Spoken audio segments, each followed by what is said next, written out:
This on. Okay, I need that off. Just a bunch of ads, and that's so lovely. Just so I don't get hit by the copyright demons. Alright. Good.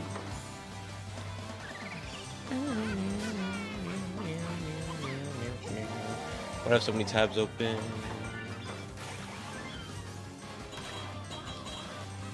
Bruh.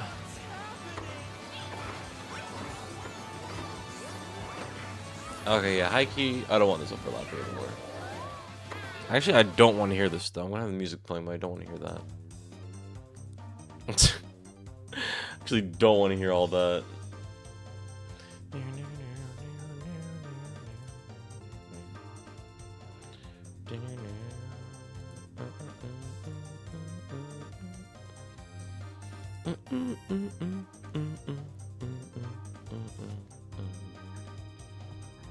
Yo, what's up, Noe? How are you? I hope you're doing well. I like just started stream. You're very early.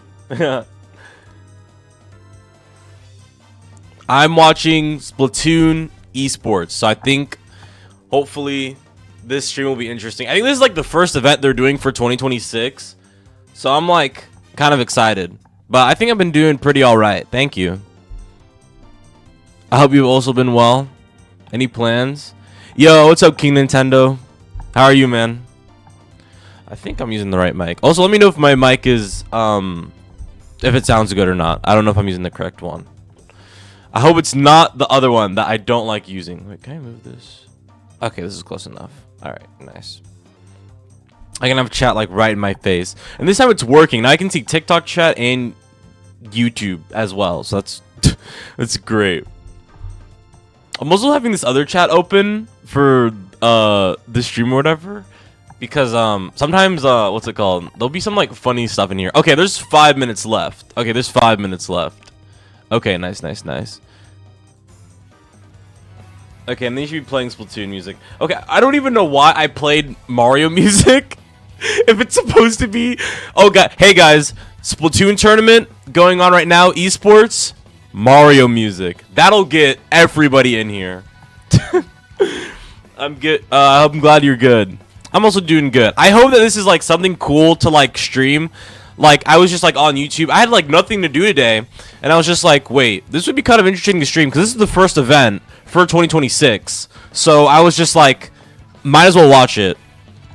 And they're gonna have commentators and stuff. And I was already playing Splatoon last stream a little bit, so just to get a little bit in the mood, because I'm also gonna stream the Splatfest as well too. So I was just like, well, why not? It was just like a perfect like opportunity, because I was like, I could like procrastinate and like, even though I should be making a YouTube video, not doing that, I should just like do this instead, you know? Just like, oh, YouTube video, procrastinate, maybe make a video, maybe don't. And it was literally just gonna be about the Mario movie too. Like that was all it was really gonna be. So I'm glad there's this at least, and I just hope it's fun. The commentators better be good. I hope they are.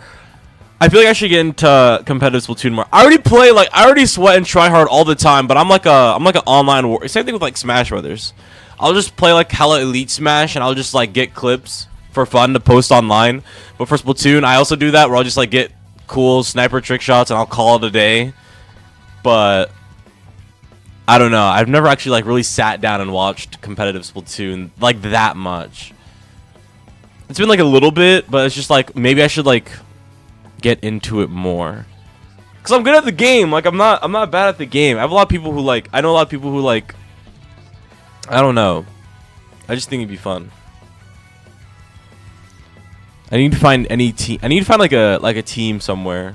Be like, hey guys, I'm here. I'm going extra deep back into like competitive Nintendo games, because I've been like messing around with other games like Marvel Rivals and Overwatch, and I'm just like, I don't know. I just don't really like these characters as much compared to like Splatoon or Mario stuff or whatever, or like Smash. So I'm just like, this is my calling. This is where I'm supposed to be. This is where I'm supposed to be. This is home. I'm coming back. I've dilly-dallied far too long. Far too long. That's for sure. I've dilly-dallied for far too long. It's not 2 minutes though. Dang, I'm trying to check Discord to see if my thing is working, but for some reason I can't open it. Oh wait, no, it should be good now. Also, thank you. I forgot to say. Also, thank you, Rosemary. Oh, is it Rosemary? For following as well too. I appreciate it. Okay, there we go. Now I can see Twitch stuff. Okay. Okay, that notification went through.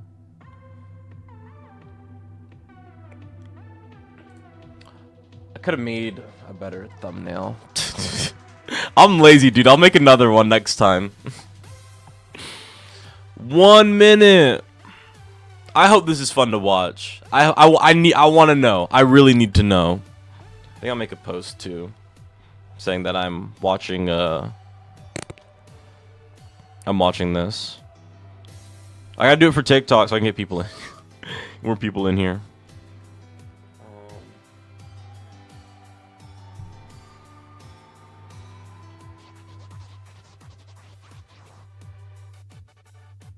Damn it, I took a video. I'm so mad. I should have like swapped this over instead of posing right here and now, but you know what? I don't care.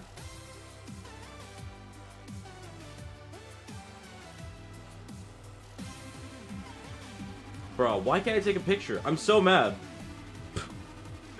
I'm so mad. It's not letting me take a picture.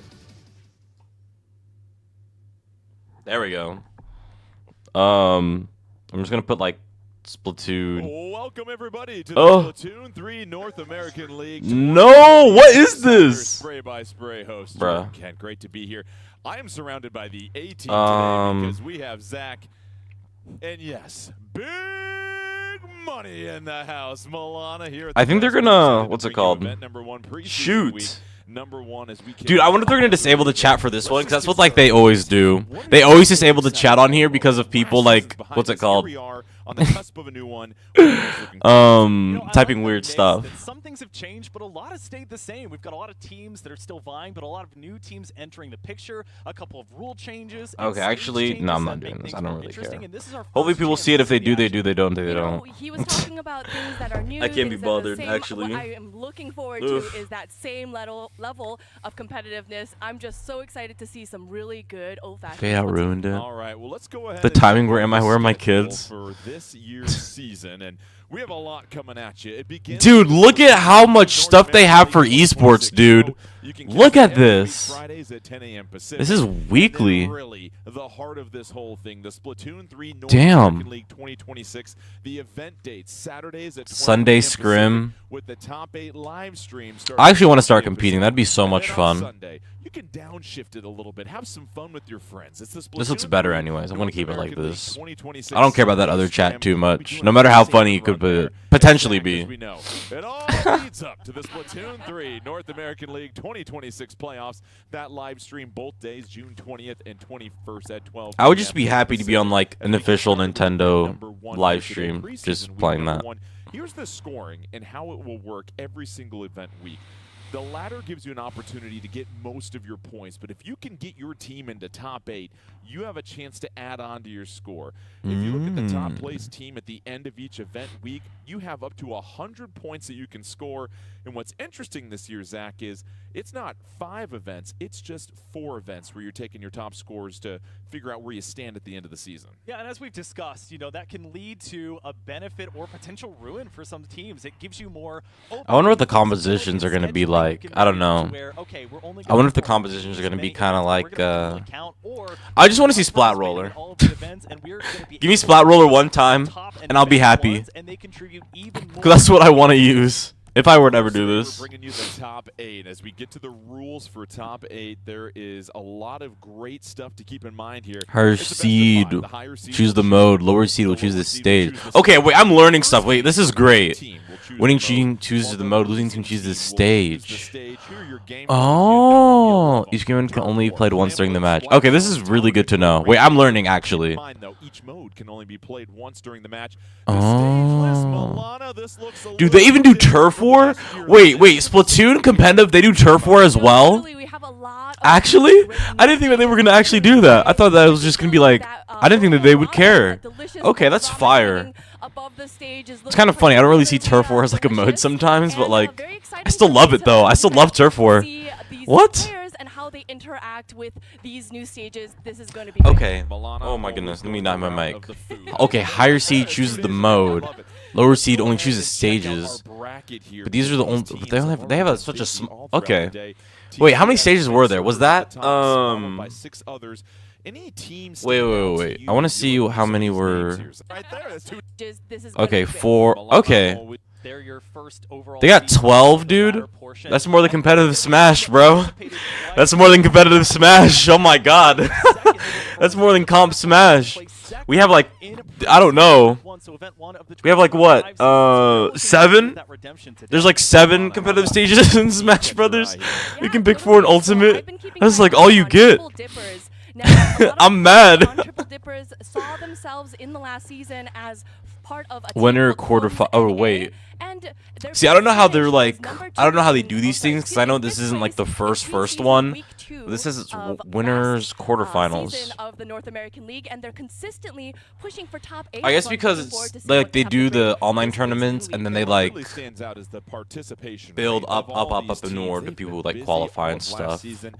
What team will be the surprise this year that maybe creeps into the top 8 as we get closer to the playoffs? It will be exciting. Dude, I don't even know if this guy on the left knows anything about Splatoon. He just seems like a. Since we last did the league He last seems like a year. Let's start with Nintendo. the 11.0 update. What are you most excited Like to the see most in that PR one? safe You know, very Nintendo fortunate to employee cover ever. that Like he's and gonna talk about be some saying of the like, things oh, that they're came out. The splatting, flow they're order state is gonna be they're so hitting each exciting other, to see. and then You like get every everybody splat, like and then but like these other two on like the middle and right. Game 2. You get It looks like they know what they're talking about. Like they're gonna know what they're talking about. resistance and your intensify action, and on top of all that, not only does it last for around 30 seconds, but if you can He's get gonna another be like splat sharking. while that's going on, you'll be able to continue that flow aura state. So you're really carrying that momentum, and we'll be able to palpably and tangibly I hate that name see it so on the much. field. To follow up The on floor aura state. I hate that name so much.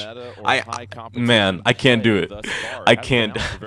Yeah, your Slayers, I think, really take that high level of importance. So the ones that you're sending forward, oftentimes your frontliners, that's going to be the one that you maybe see as the star of the shows, or they're going to end up in a lot of the clips that, you know, to plug myself, review on Shiny Tips sometimes. Ooh, okay, wait, that was a smooth Maybe plug. a triple or even a full quad. We can see them start to carry that. Okay, and he's saying momentum quad. and achieve dominance for their team. Milana 11.0 update. There's also another update after that. Anything that you are very excited to see? Yeah, totally. So, you know, I know we get a lot of patches coming through with Splatoon 3. And That guy on the left did not know what happened in the update, This, bro. last He's not aware of the big blob. He does not know. changed so much of the weapon selections for these competitive teams. We might see a complete shift in what we might have seen in last season. So just being What did you see in the last season? Tell me. weapons and seeing how these new team comps will kind of vibe with each other. Is the guy in the middle the only competitive One Splatoon of the player? things we just touched on briefly were the new stages that we have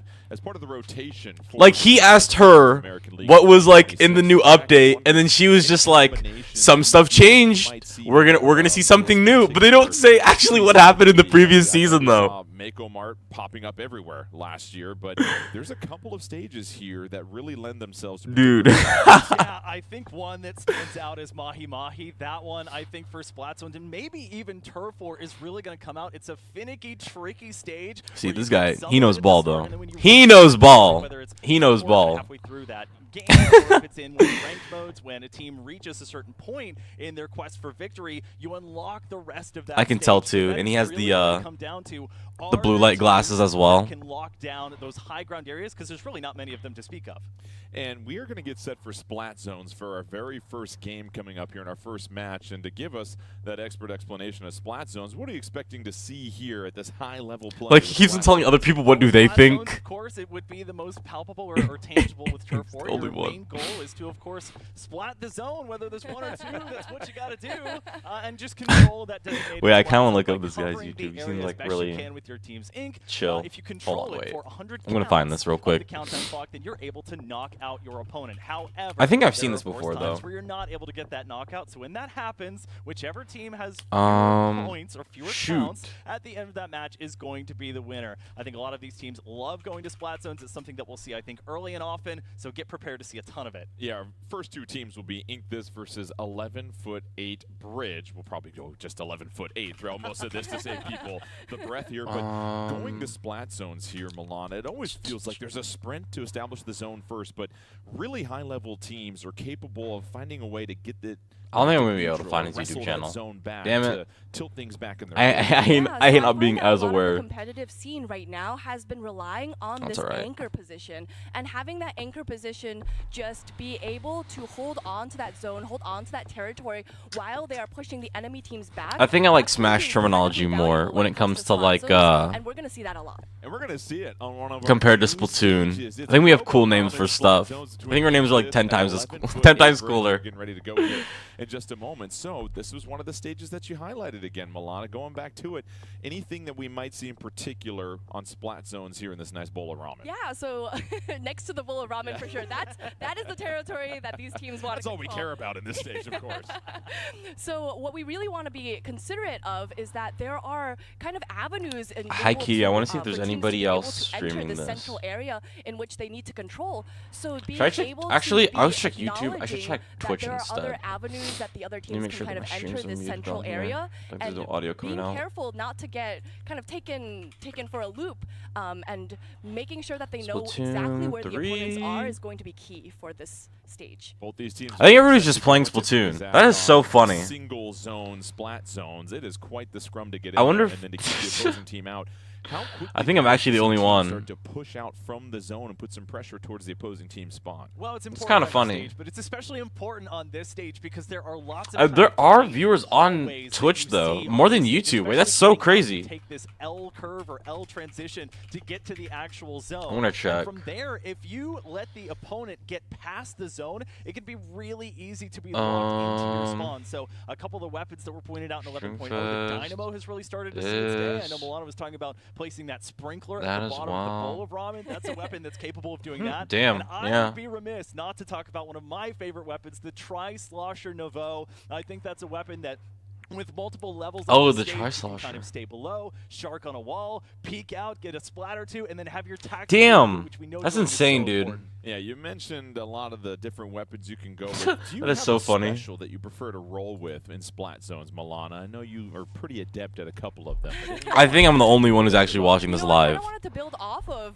that Tri-Slosher. I'm gonna make this an having that event. cool I'm gonna be the only one who's where streaming, teammates fight back what's it into the called? action as quickly as it- The North as you American want League. them to I'm gonna be the only one. That's Thank you, really Damien, for valuable following as because well. Having your teammates continuously have that stream of pressure against the opponents. I'm is the going to only be one. So important for you guys. I to be guess able this. to move I think back this would be like a into the cool zone, thing to or like even to control pop the in and zone pop for out longer of. and It's also hold on kind of to like that score. easy free content as well for me too to like kind of in every single game mode. learn and like Good news is we are ready to talk roll more here. It's about. our very Oh shoot, they're starting. first and game of the Oh, shoot. 3 North American League 2026. All right. Let's get it I want to see going. some good Splatoon Splat here. zones, Robo Ramen, Ink This versus 11'8" Bridge. And Zach, what do you see on some of these initial loadouts as you peer at the top of the Okay, I want to see these Great comps. weapons at the start here. Hax, who is known for playing those octobrushes, is going to be on the Damn, Comet's Brush. Octobrush, and alongside that, a Wellstring V. So that's going to be a backline weapon that you don't see a ton. Dude, yeah, Wellstring and Stringer. Okay, hold up. I'm getting hype. Yeah, I'm getting hype. Wait. Now it's time. Lime green, 11'8" Jump bridge, back. the magenta Bad ink positioning. is 11'8" Dude, yeah, they got that whole front part there too. Oh my god. Quickly starting to push in on Ink Oof. We totally do. And it's Brush just down. what Both Zach brushes down, said. actually. It's Damn. very difficult to push back into the zone if you don't work together as a team, but we see that Ink This is really working together well here. Renzo getting a nice pick here, and hopefully... Okay, wait, she's saying pick. Wait, she knows ball too? Wait, does she know ball? Oh, damn. Comes back, but Ink This holding onto the zone for a lead, hopefully. As you pointed out, Milana. Damn. Oh, did you see that stamp throw on the crab? Did you see that? Oh my god, that stamp throw on the crab was actually crazy. I thought he was gonna be safe. To 11 and 11.1 updates. The radius of throwing the Ultra Stamp is not as wide as it once was. Oh. Hax goes down. I thought he was actually gonna get that. I feel like if that was me, and I was at decap, I would have lost that interaction. I actually would have just lost that. They do, but we see them kind of navigating around this zone. It's nice to see that, like, no matter how many times they nerf decap, it's still gonna be seen in, like, it's still gonna be seen in the comp. And holding 11'8" bridge back. We heard that ultra stem come out, but is it gonna kind of? Dude, that Kraken is actually gonna be like really dangerous, dude. I'm not sure about that. Splat shot unleashes the super jump, and now This has taken the lead. Ooh. They're just trying to make sure they don't go down too much. It's 4-2. Ooh. Providing a little bit of protection. I would have been so scared of that 52. Oh my god. Started to be overcome by 11'8" bridge, but down go two members for them, Zach. It would be so useful to see your own health in this game. They have two pretty heavy painting weapons in that Zap, as well as the Inkline that has the super jump special. And Crab on this stage can be so devastating because these low walls actually give you great advantage and great sight lines. This is a turning point in this game. Hax has helped 11'8" bridge take the lead. Down goes Hax. Critical splat there for This. Renzo trying to apply a little. Dude, I don't like this other guy, bro. This guy does not know what he's talking about. Who is this guy? Here's an opportunity for This, Milana. This is with 2 down on 11'8" bridge. This is going to get control of the zone again, but they do have a penalty to tick down before they are able to move towards that lead that they're looking so hard for. I need to follow the guy in the middle. Whoever's sitting in the middle, I need to follow. I'm actually going to do that. Oh, wait, that was so smart. Their push gets stopped. They're able to take over the zone, though, and continue to avoid that penalty. Here's Splatshot backing up on that anchor position. Dude, why didn't he talk about the W suction throw on the Tenta? You don't always have to talk about the zone, man. Talk about the W plays. Oh, nice.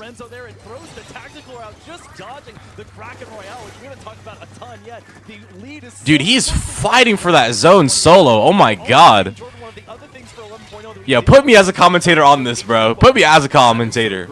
I got it. I'll do a good job. I'm serious. Almost got out of there, and now control goes back to 11'8" bridge under 90 seconds Oof. left. Damn, that actually all the way from there. Oh my god. And a double. And with 3 down on 11'8" bridge and those super chumps coming out from This, they're in a great position to hopefully grab that lead. But They're pushing so far. Oh. output, their ends out Section player though. is down. So let's see if 11'8" bridge can take. Ooh, those dualies have flow too. I know they want to. Is he going to get that? Oh, nice. Oh!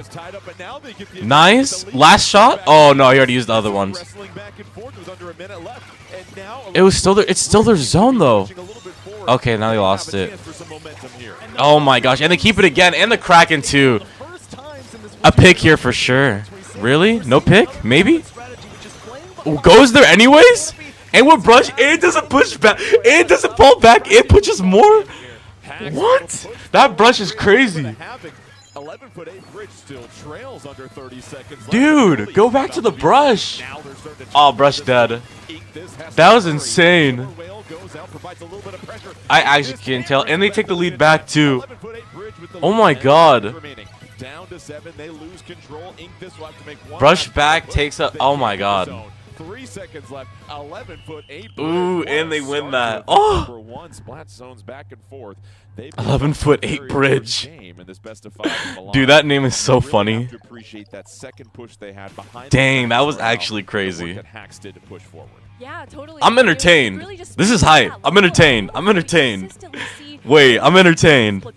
I like this. I'm entertained. Want to be able to see teams putting together their specials and using their weapons to the best of their ability to be able to move forward and hopefully lock out the other team, because that is where you're going to get the most points. Zach, was there anything you Damn. saw when This was trying to push out of the zone? They couldn't quite keep 11'8" bridge cornered near the spawn. What was 11'8" bridge doing well to get back to neutral, essentially? Well, practically bunkering up and pushing forward. You have that canopy from Megara, who I love the victory pose. Yo, thank you, the proverbial guitar that with the Claus umbrella. or Klaus? Beautiful composition and a beautiful strategy to kind of set. Thank you so much for following, dude. I appreciate it. Canopy. It's a shield that covers essentially the Is that Claus? hallway. No, You're Klaus? using Is to it get back Klaus? into the zone. So you can use your longer range. I'm not not saying that wrong. I actually can't tell.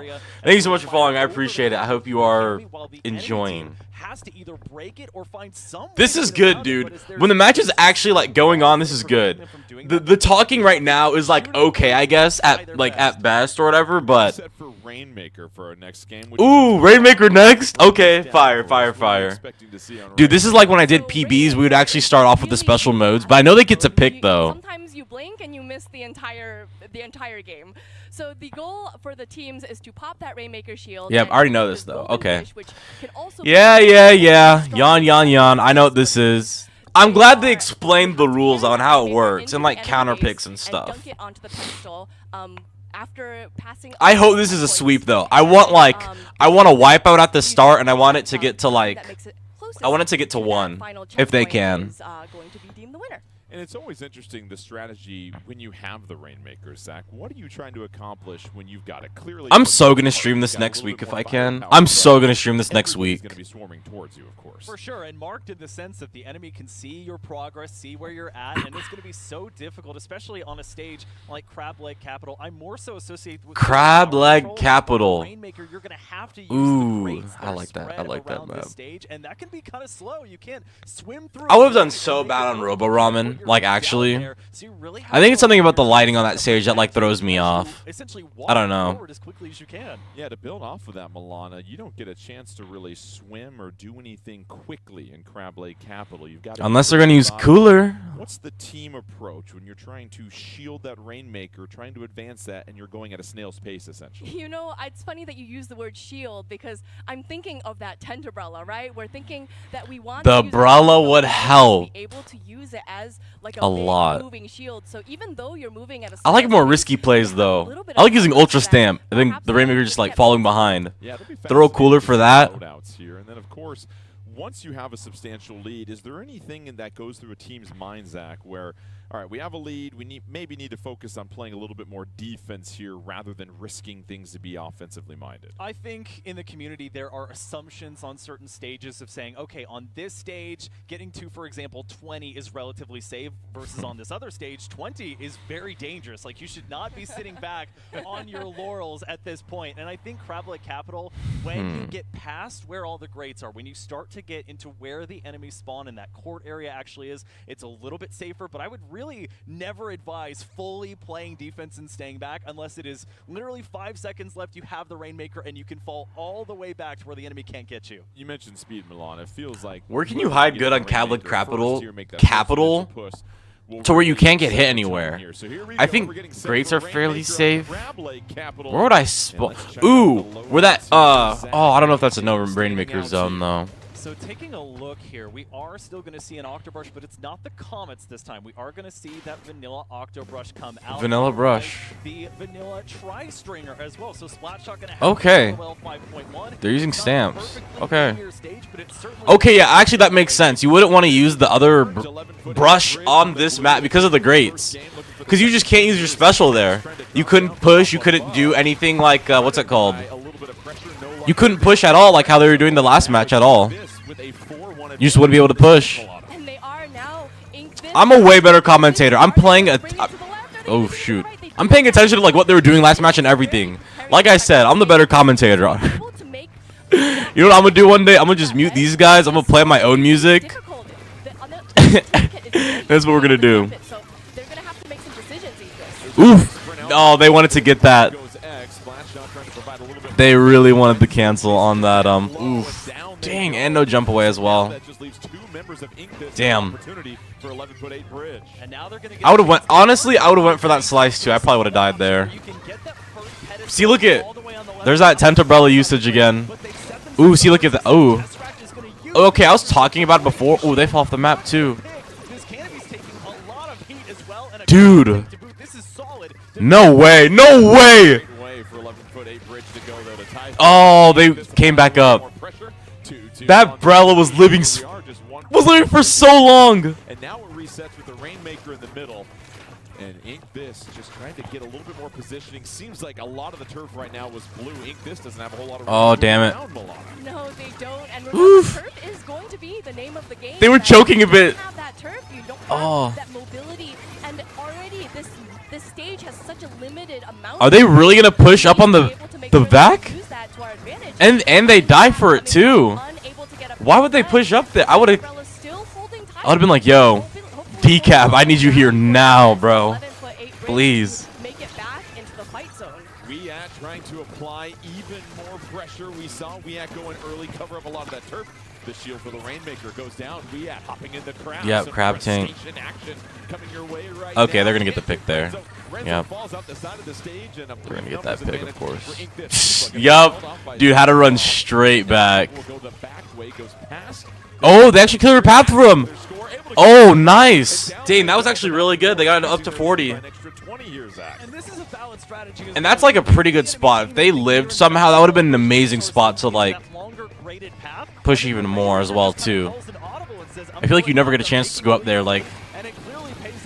Dude, look at this combo. They still got the decap. Still got it. They had Vac, Brella, and Rainmaker, and they still killed them. And the decap still got the kill. They still are only at 40. That was such an amazing play. I think you really want to coordinate your specials and make this a very considerate push here. Yeah, I think, you know, they really have to be considerate of that Tenta. Ooh, brush there. Oh, they try to throw the suction bomb on there to get the insta splat. Gone. Oof. Nice pick. Hopefully not getting taken out by that Dang. that Zipcaster there exactly for that reason to kind of. Oh no, he missed. No. Oh, that is so sad. They're gonna take that lead. They're gonna take that lead right there. Dude, the decap was the only one who could have like stopped that interaction from happening. It was literally the decapitator.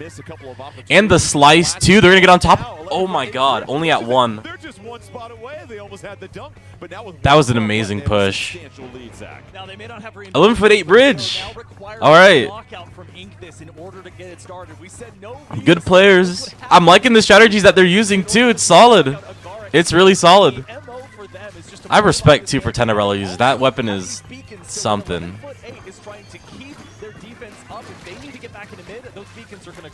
I think I just also liked their.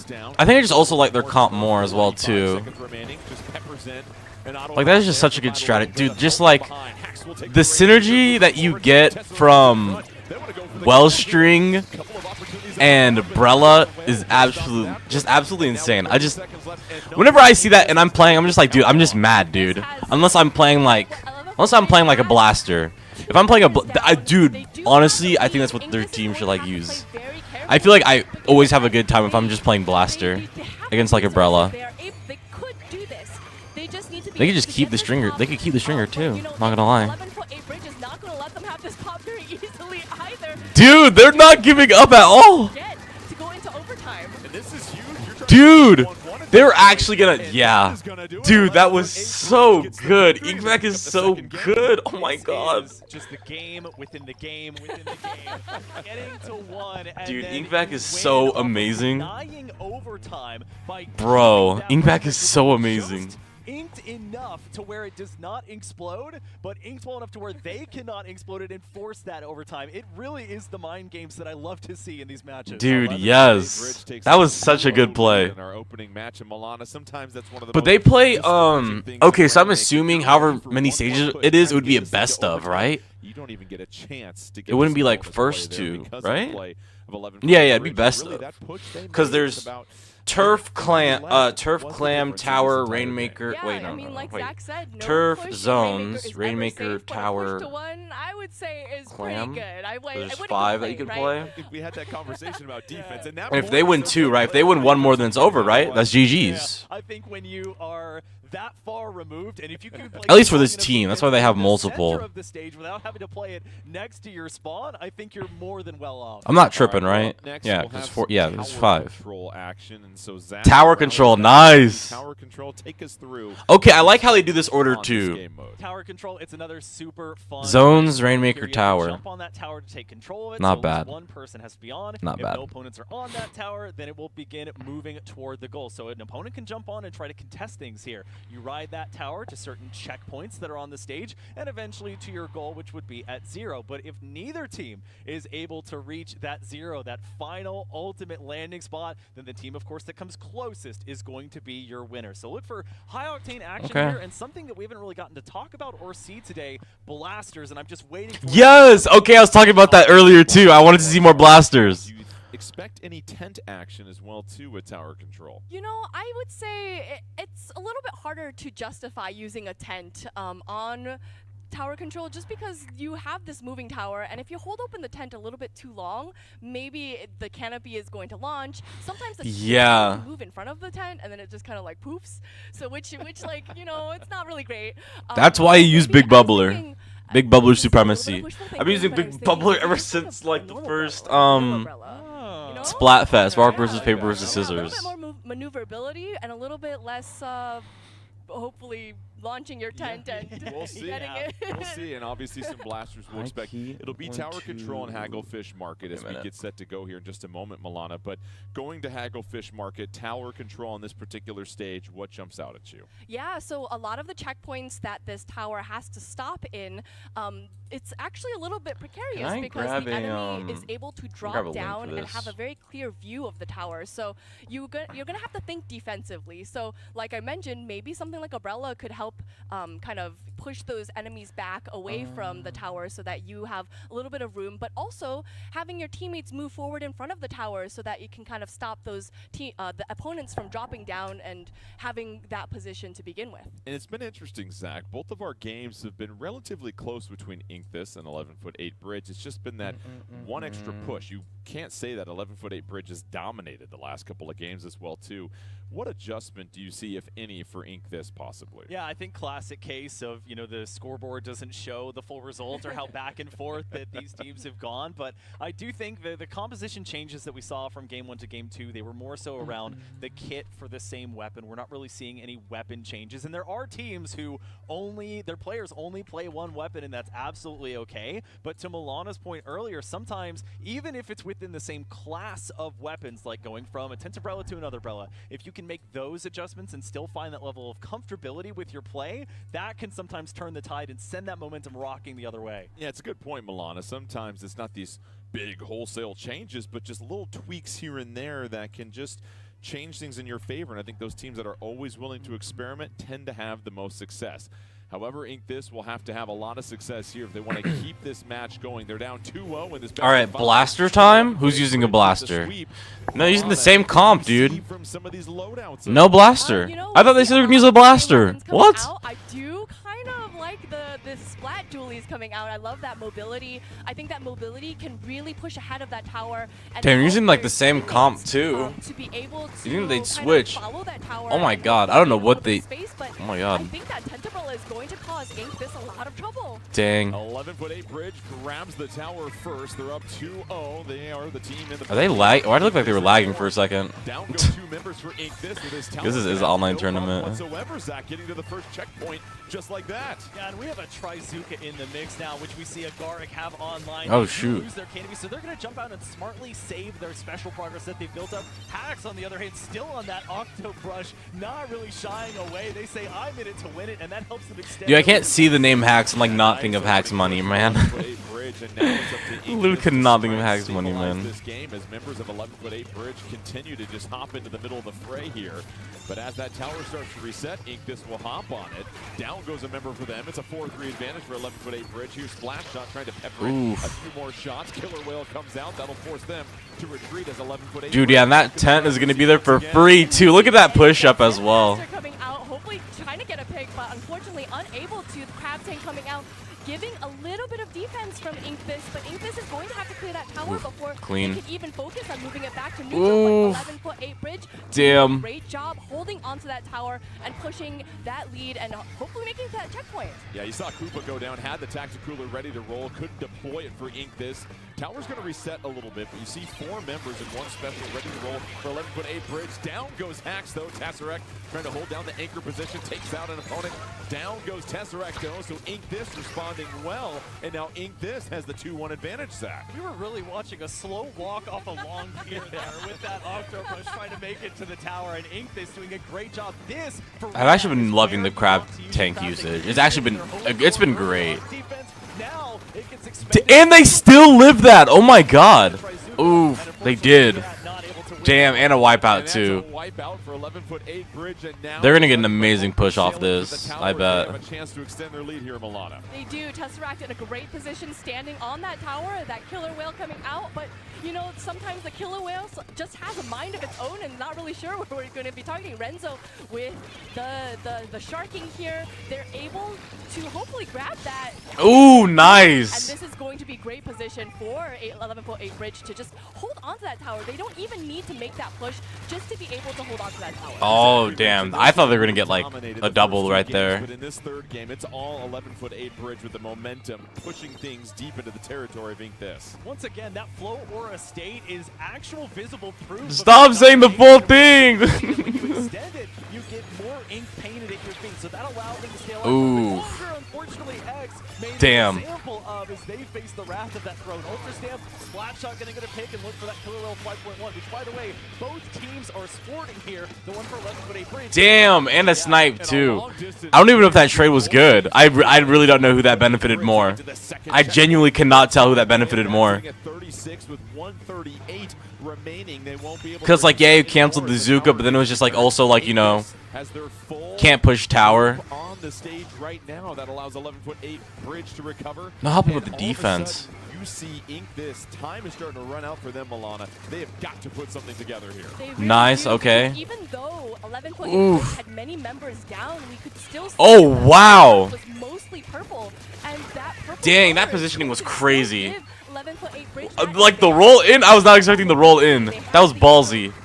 Oof, and another snipe too. Around, and as you can see here, they do go 2 down, so I think this might be Ink This's time to shine. As you said, under a minute left. 11.8 Bridge is still winning. What does Ink This have to do in the final They're still minute winning, to dude. try and get back into this game, Zach? Well, you see they're using the tactical or now. I would hedge my bet that if they need overtime, they're wanting that ends up to have another one ready when overtime comes about. They're also using that big bubble. It is going to provide some valuable protection. However, they're losing numbers left and right. Oh, amazing pick. That was actually beautiful spacing. And as we've seen, Agaric has been one of the main aggressors for 11.8. I feel like that one meme where it's just like, who is this? That one Drake meme. Where it's like, who is this? It's almost like my own commentary, you know? Bro thinks he's a part of the team. They're on the tower. The Ultra Stamp comes in just a little too soon. Almost took out Wiat. Here's Hax sharking in the ink behind the tower. Tower in control, going back to the middle of the stage. 7 seconds left. 5 seconds left. 5. Bridge Ooh. for the sweep. They just have to take out a couple more members. Another good pick. Well, they get it. We're headed to overtime. It's very brief. An 11.8 Dude. Bridge will get the 3-0 sweep. Dude. That right there, Milana, was their That's most insane. dominant game out of the 3. Yeah, we could see that basically for the entire game, that tower was in Ink This's base. They were unable to clear that area to be able to clear out their opponents, to be able to even move that tower back into mid. And I think that was really just evidence of the dominance of 11.8 Bridge. Yeah, it really started from the get-go, Zach, in that situation. 11.8 Bridge got that wonderful push around the 46-point mark, I believe it was, and never seized turf, the most fundamental, elementary aspect of Splatoon, dominating the turf, and it was all purple throughout the entire game, it felt like. Yeah, tough to come back when you're constantly in a position where not only are you having to win those one-on-ones, and a lot of times uneven matchups, 1v2s, 1v3s, but you're now having to do it just— There were so many 1v3s I saw in there. And they was like so good too. Like if they're all just like sticking together. Very fun first match. It was crazy. To see what else we have in store. I feel like Well, let's go ahead and they maybe update needed our bracket. more First range or matches something. In the books, a 3-0 sweep for 11. Dang. Those other results are not correct. We'll get a chance to check those out here in a little bit as we move forward. But our next group of teams that will be facing up— that'd be crazy if it was a bunch of We'll be 3-0s. having Triple Dippers versus Broke Birds Okay, coming up in Windsurfers. just a moment. I don't And know. look again at They what weren't as fun to 11.8 was watch. able to do, and Well, I think 11.8 to Bridge me, was like that fun just to showed a lot of watch. composure, that you just got better and better and better throughout all the games. Who's next? Zach. Who's next? Yeah, Okay, well that's how these you wanna results be aren't going right from your though. winners quarterfinals. You Those wanna be losers top carrying the 8. momentum forward because we don't often get to see the mental aspect of it, the endurance aspect of it. We were talking in prep about this is not a sprint, this is a marathon. Even in each singular event, you really want to take each of these very, very seriously and say, okay, even when we're sweeping, what are we learning from this that we can take into our next match? And it's not going to be easy. It's going to get harder likely every single match you play. Well, endurance is such an important aspect here, Milana, because this is a long push for a lot of these teams. The focus that's necessary to make sure you're not all of a sudden getting into a daze and making some simple mistakes. It takes a lot of concentration and communication. I don't want to hear this guy talk. Let's not forget that even before these teams made it to this top 8, that they had played a whole ladder that took many, many hours. So, you know, just even being able to kind of focus up and lock in for this top 8 speaks a lot to their ability, their diligence, and, you know, their ability to kind of just push through that. Well, it'll be interesting to see how things. Oh, wait, I'm looking at here, this other person's channel right now. Credit to 11-foot Bridge, what they're able to do, and when you continue to look at what we're seeing here in these different game modes, you mentioned it already. Some of those updates in 11.0 have already reared their head and have started to make a difference in between these two teams during these games. Yeah, getting to see the HP bars, the health of each of these players is so fun to sort of see, all right, how weak did they actually get while they're pulling off these feats of acrobatics, like flying around with the Zipcaster, for example. And on top of that, a couple instances already of the Flow Aura state where now we get to see, all right, we know this person has gotten multiple splats in a row. We know they're doing very well. How much is that then turning the tide for their entire team? And we can see the stage and the control that that team has update in real time. All right, it'll be Triple Dippers versus Broke Birds coming up here in just a moment. Which Triple Dippers versus something. We saw Robo Ramen come out with the splat zones. So I guess they don't all do they not all play at the same at the end of the day, time? With all the changes, Milana, it still comes down to the core meta for Splatoon 3, and that is utilizing the Tacticooler, your teams working together, and just timing those pushes. What else have you seen as a core fundamental that throughout all the changes and all the updates remains absolutely true? You know, we've seen so much change when it comes to the meta of Splatoon, even throughout Splatoon 2, throughout Splatoon 3, right? And I think what's most interesting is that we've circled back around to having a backline. Can't take all of this so seriously, man. So at some point, you know, we've had metas in which there have been just incredibly aggressive team compositions. We have. I want to hear about actual version updates. I want to hear about real changes. After this update, we've kind of circled back around. I want to hear about e-leaders to having patches to patches, and having these anchor players really be vital for their teammates, and even less so. Just surprisingly, in that last game, we didn't see any snipe riders, which I think is incredibly fun. Dang, snipe rider! Oh man, a little bit more interest to the game. So yeah. Damn, I actually haven't thought about snipe rider in a long time. Yeah, well, I remember when everybody was complaining about snipe rider like daily, dude. And anything else that you can add to tower control here, Zach? Because what we saw in this last game between Inkthis and 11-foot Bridge was push the tower forward and then continue to apply pressure on your enemy's side of the stage.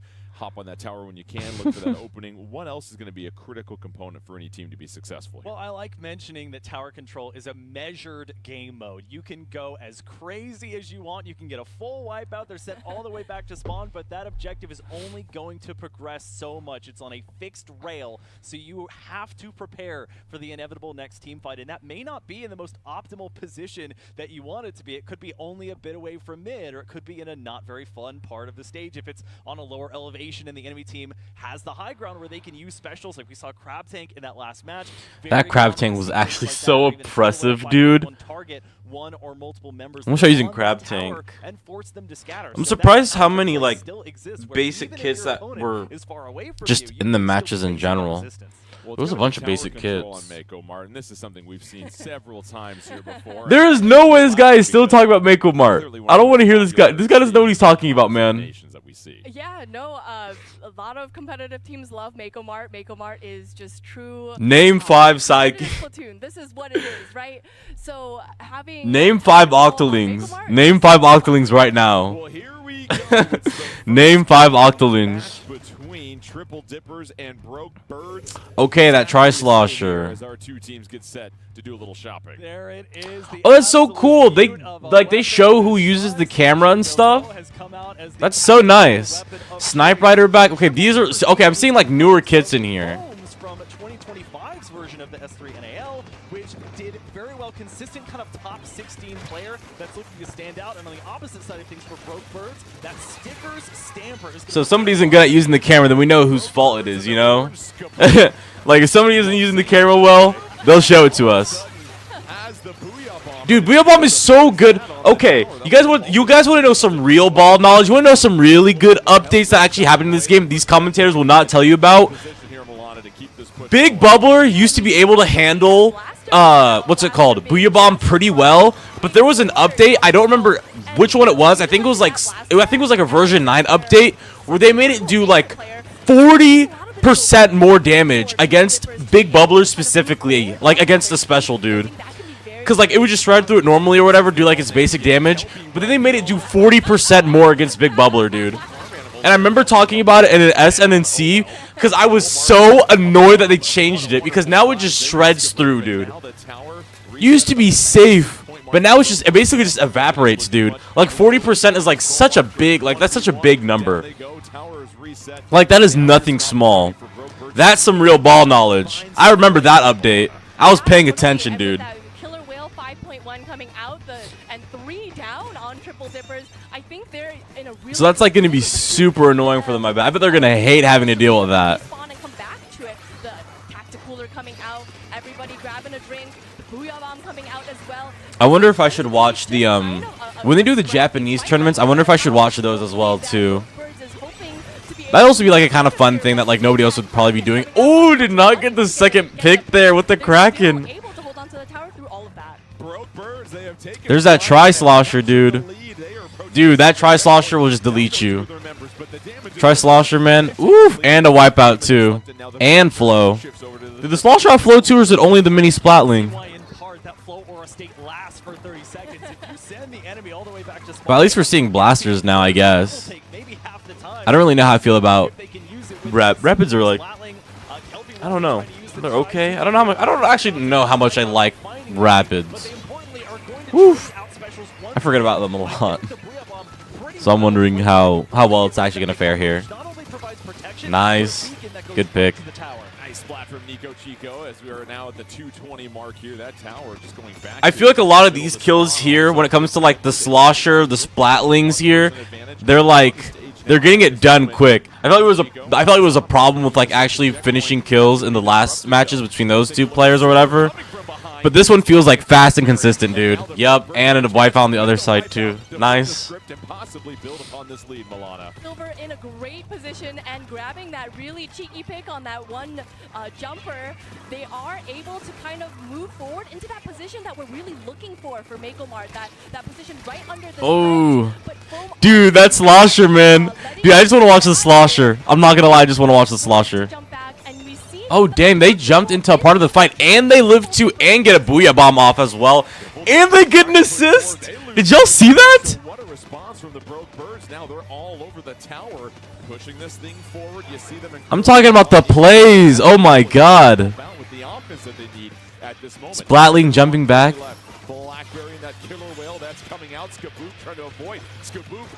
Oof, nice. That was a good pick. I really haven't seen the blaster do much. Oh, that was clean. That was a nice direct shot, dude. Let me watch my mouth. That was actually an amazing shot. And it was before the Kraken 2, dude. Like, reset, dude. All that special gauge you just built up, that is officially gone. You are not seeing that again. That's actually just gone. This is getting great. Under 50 seconds left. 1 point separating these two teams. Tower has been taken. Dang, nice, dude. The Splatling and that Slosher, dude. That synergy is actually great. They hop back on the tower. Are they gonna get that? Oof, and they get the Splatana. Down goes another member of Broke Birds. Foam Archer trying to They're like really close, dude. Oh my gosh, Kraken Killer Whale. Pick. Dude, no, they choked the pick, but they get the finish. Who was that? The Rapid gets the pick. Oh, and they push up too. No, close quarters Rapid, dude. I would not. This is going to be great positioning, especially with that tactical coming out to be able to hold on to that I would definitely just lose that like every single time. Ooh, dang. And they hang on for 2 more seconds. Silver on Yep. the tower. And it's a performance as good as gold as they pick up the first game. Broke Birds. Whew, they got a little testy down the stretch. Their defense. What did he say? What did he say? From Triple Dipper was exciting.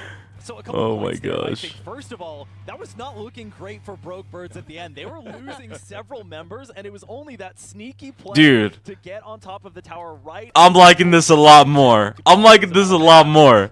And the camera work was great too. And the camera work was great. But at around the minute, Dude, I guess that's like really vital to being like a cameraman. You gotta like probably watch these guys like all the time to know who's like actually getting all the clips or like something else like that. The camera work was great, dude. Were the Rapid Blaster Pro Deco, which is your longest range weapon that you have available, and the Tri-Slosher Nouveau, which is not only devastating up front, but that's your tactical weapon. So that is an extended period of time where Triple Dippers is not going to have that tactical online.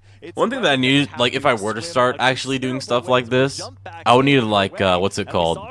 Stop using Ninja Squid, because I rely on that so much.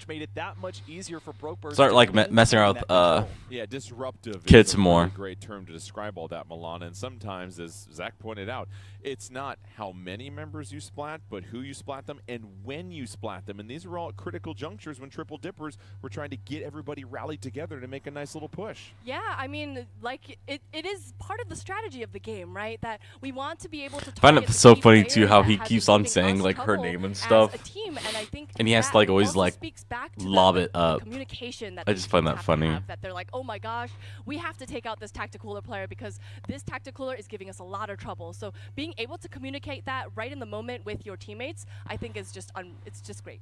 We've got Splat Zones on Hagglefish Market. So Splat Zones, okay. Hagglefish Market not too long ago. Now it's Splat Zones, Zach. What do we expect to see? So no, okay. So I was right. It's definitely a best of 5 because those are the only stages that are available. So even though that like Clan Blitz and Turf War are options that people can play, I doubt we're actually gonna see that, which is interesting. Because I'm pretty sure everybody just likes to play. It's funny that it's an option. It's funny that it's an option, I guess. But I guess you could potentially keep or catch somebody off guard by like a random pick of it being Turf War, I guess. That would catch a team off guard. Like I would assume that it's like with Smash, I'd assume it's like Gentleman PS2. But I assume with I don't know competitive Splatoon, it's just like Gentleman. What's it called?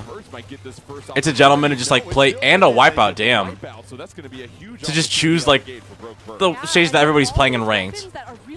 You know, like if you're practicing X rank and stuff all the time and you're grinding with your friends and you're playing like open all of the time, whenever, wherever, it would make sense to just be like, we're never gonna pick Turf as an option. Potentially Clan Blitz, I guess, but I feel like people still just like the core 3 more, which is interesting to be aware of. But I always thought that since the start, though. I always thought that the OG3 were always like the best modes. I don't know if they actually think that. That's just my assumption. Coming out with the Rapid Blaster Pro Deco this time, and it feels like this would not be the most sensical mode you would think of, but you need it to push in. And Triple Dippers, they need to build it quickly. They just lost their Rapid Pro Deco, and Broke Birds is threatening to 100-0 them. I mean, dare I say, Broke Birds just flying away with this thing. It's interesting seeing the heavy. Because I know. They're able to keep more of their members. Stop a rapid. We're down to 6 seconds. Finally, Triple Dippers able to wrestle back. Dude, yeah, they got it quick, man. Penalty, but the damage has been done. And they get a free feed for the ink vac. And we see every single special coming out from Triple Dippers in their last resort right here. And while they are able to take that, Dude, they're like, we need this zone so bad. Like, please, dude. Middle area, allowing Broke Birds to move back into mid of the stage, and that's going And to that crack in there too, man. Serious situation for Triple Dippers. There's some expensive real estate for Dang! trying to acquire it. You guys see that? It got them somewhat back into the game, but here it is. Oh, damn. That is insane. They're able to hang on to it before. Now it's just a matter of them rinsing and repeating what they did earlier on. Dude, that Slosher's having like much more trouble now. That's crazy. Dude, all these ink vacs, man, I'd throw a decaf on the team. Let me be the decaf, guys. Can I be the decaf? I'm gonna hit him up. Y'all need. Imagine hitting up a Splatoon team because like you just can't find anybody. Be like, yo, dude, y'all need a 5th. goes down, but the anchor position, as we mentioned. Wait, actually, that is. Wait, hold on. I'm trying to make a joke, but that actually does make sense. I know people actually do have backup people if like somebody can't make it. The understudy. You guys need a Splatoon understudy. And you know, we do see again that ink vac coming out, but is that ink vac really doing very much work here? Because we see that Brokebirds are still coming out of their spawn. That ink vac is maybe giving them a little bit of covering fire, but I think maybe this. I think that maybe they could have opted for a different special for Splat Zones in this specific case. Dude, you need something that can pierce, and that's what like Kraken is perfect for. They're looking really good right now. I think having a pierce. Okay, I don't know if this is a hot take or not, but I think having one weapon that can pierce is necessary for like good team coverage. I feel like you should have at least one weapon that can just one shot or pierce, dude. Like a necessity. They're going to lose the lead as well. Only one coming in. Skaboop desperately trying to flank. Ooh. They able to hang on. Dude. Wow, what a turnaround there, Milana. Triple Dippers. You thought it was almost a KO. Dude, I thought they were going to lose too. They actually made it. That's insane. Chip away chunk after chunk into that final okay. push. This is going to be good. Last one was kind of a sweep. You know, it really but this is good. we say this all the time, but it really speaks to being able to kind of keep a level my head. goodness. Yeah. Because when you almost get knocked out, it's really hard to keep like a very calm mindset to be able to communicate with your teammates well. And you know, it was a little bit precarious. We did see a lot of specials coming out, and you know that we didn't see Triple Dippers kind of moving forward in the way that we usually do for Splat Zones on this stage. But you know, they were able to kind of utilize that and get the picks that they needed. And to Zach's point before, sometimes it's the picks that you get that really matter. That it's not necessarily getting that team wipe, but taking out the players that have been giving you a lot of trouble. Zach, I am perplexed. I mean, what broke with the birds there? Well, you know, you get into this kind of rhythm where, okay, these team fights are consistently going well for us in the same way. They're using their specials at the right time, and you get maybe into that headspace of, okay, every team fight's going to be like this. We're just going to keep the same things working. But on the other side, the enemy team is adapting to what you've been doing. They're trying different things every time to see what will actually stick. And, you know, seeing 4 specials, to your point earlier, Milana, the entire kitchen sink being used, you certainly don't want every team fight to be like that, but I think knowing when to layer or combine your specials in like that is so important, and what allowed, as we thought might be the case earlier, for this match to now be tied. And that's a great point that you both made. You called it out at the time, and Zach, you just touched on it. Triple Dipper used every special in almost a last-ditch effort to take the zone when just 6 seconds away was Broke Birds from sweeping that thing. And sometimes just being able to dip into things and make that expensive use of your specials to take control. Wait, hold on. What was this? Critical point in this entire there's something else. I'm looking at like if there's more Splatoon live streams going on right now, but it's probably not very worth it, right? So, and take them with you.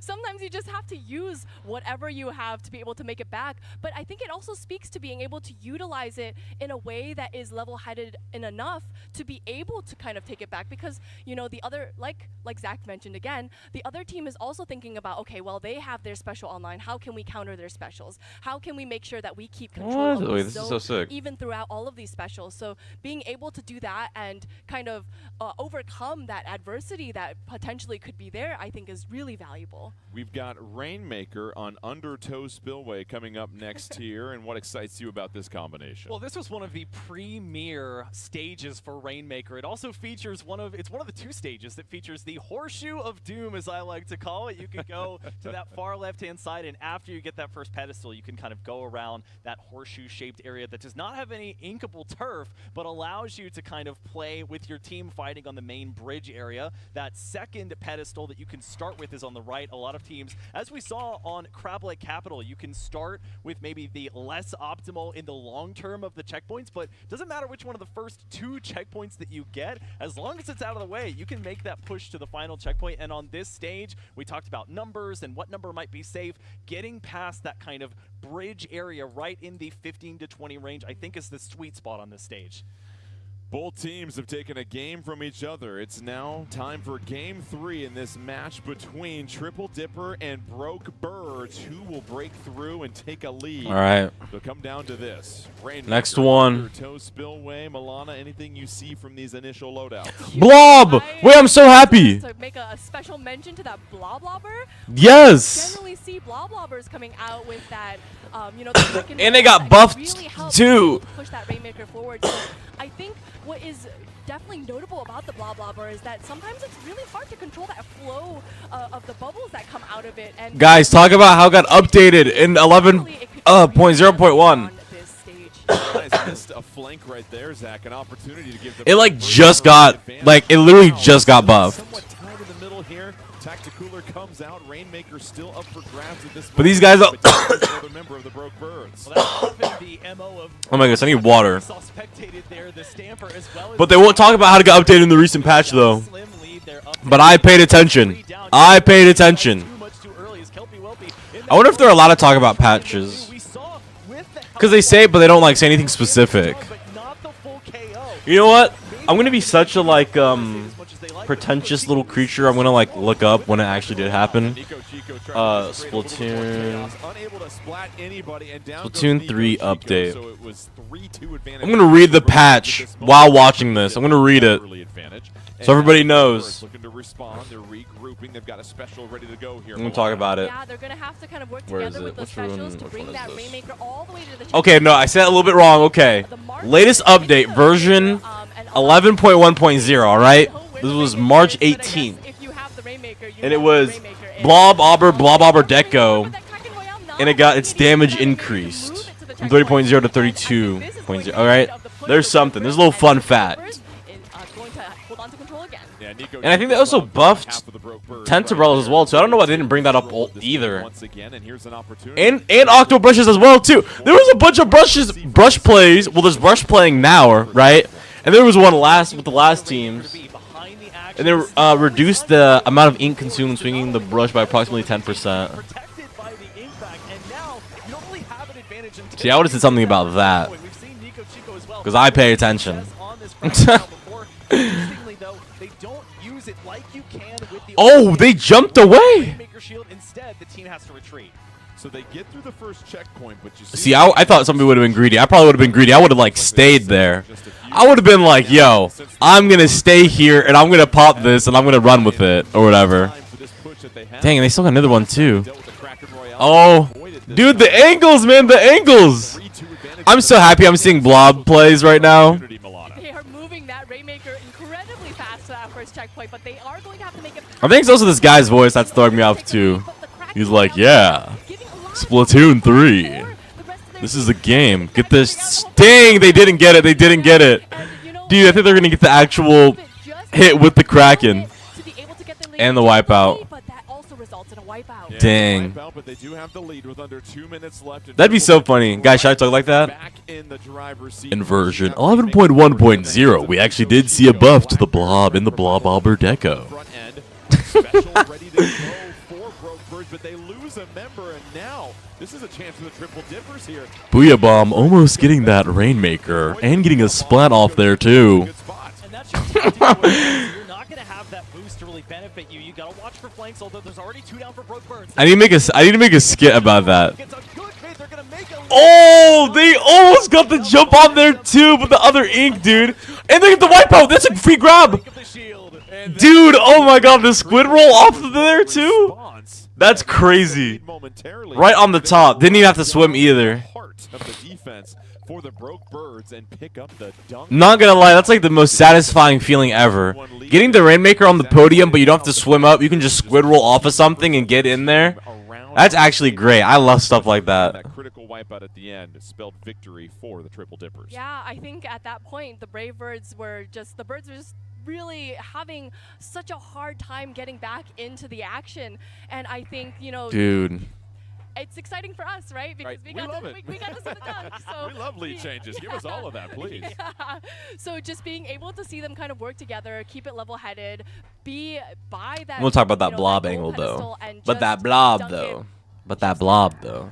It's 2-1. That puts a little bit more pressure here on the Broke Birds after the Broke I don't think I have Birds anything took here. I the don't first think I have game. anything Now here Triple either. Dippers in control with everything. And it's going to be interesting. Any adjustments you see coming from the Broke Birds? I know we don't have our game mode coming up next, but it just feels like a lot of their pushes just aren't quite going that extra distance that they need them to. Yeah, so what I think is really succeeding right here for Triple Dippers is that kind of like in the first match that we watched, there was this bunkering idea where you're really grouped up together and you have a special that's either protecting you directly, so it's something like the ink vac that's absorbing incoming ink, or it's something offensive that has range like the Trizuka. You can even count the Kraken Royale in sort of that tandem. Is this real? Sending What? it forward and providing that What pressure. is this? But the rest Where of your is team this at? really has to be careful, and so I think even if you're opting to flank or to send somebody around, there's detriments to that. There's push and shove, there's push and pull for each of the strategies that you employ. So I think for Brave Birds, they have to be careful of finding a way to disrupt this very close-knit team.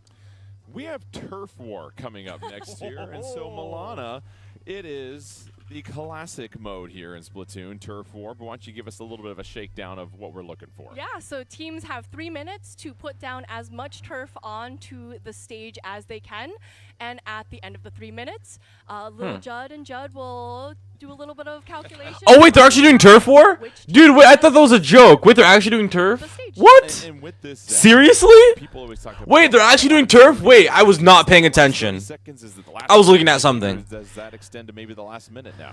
I'm somebody that's I don't think I've ever in my life I never wanted seen to competitive carte blanche, but turf war. the last 30 seconds, Ever. we've seen that in Not a non-turf single time. modes as well, that if you're using specials in even the last 45 seconds and you're not coordinated, if you're losing members bit by bit instead of all together, What? you're not going to have those specials online for the final push. But in the case of turf war, the last 30 seconds and even 15 seconds kind of give you the mileage that you're looking for. So look for a lot of ink-based specials, so things like the triple ink strike that we really have yet to see, the Booyah Bomb that we have seen, as well as the more defensive specials that are going to allow you to keep your spots that you've earned on that stage.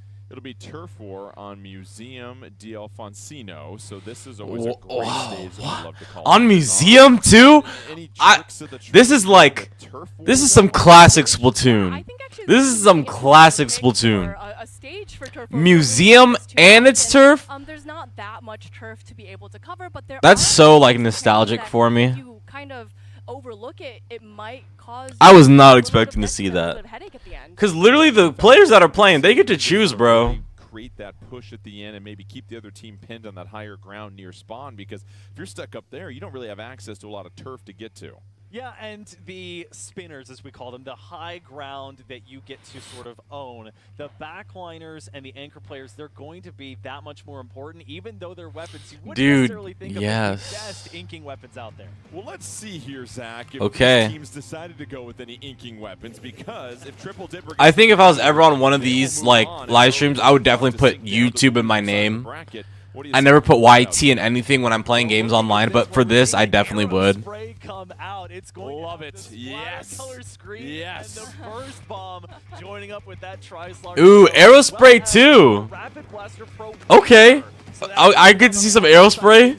I'm we happy. see Wait, I'm happy. This set is definitely better than the other one. You see how quickly This is the dope. This is dope. started to build up specials. Here comes the triple ink strike coming down. Oh, they saw him. Trying to They found him out. Ink gets caught. We'll have to retreat a little bit more with that brush. Splatter color screen comes out. Kelpie Welpy all juiced up. And trying to pick out a couple of the opponents on that higher ground. Which is so funny too, because like So it, about 30 it's so funny with turf war. Like it doesn't really matter till like the very. Oh my god. find their footing. Oh, they got out of there quick though. Nice. That was great. That was actually a really good super jump. Before they opt to kind of make a push happen. And I think because Cooler's gonna they have like. one member of their team I wonder if Cooler's gonna be more important ever since they nerfed stealth jump. Stealth jump was the only thing that got changed in 10.0.0 when it came to like abilities in the game. Like it was the only one that got touched. So I don't know if they're ever gonna. I don't know if that's gonna make people want to use that more. It's interesting.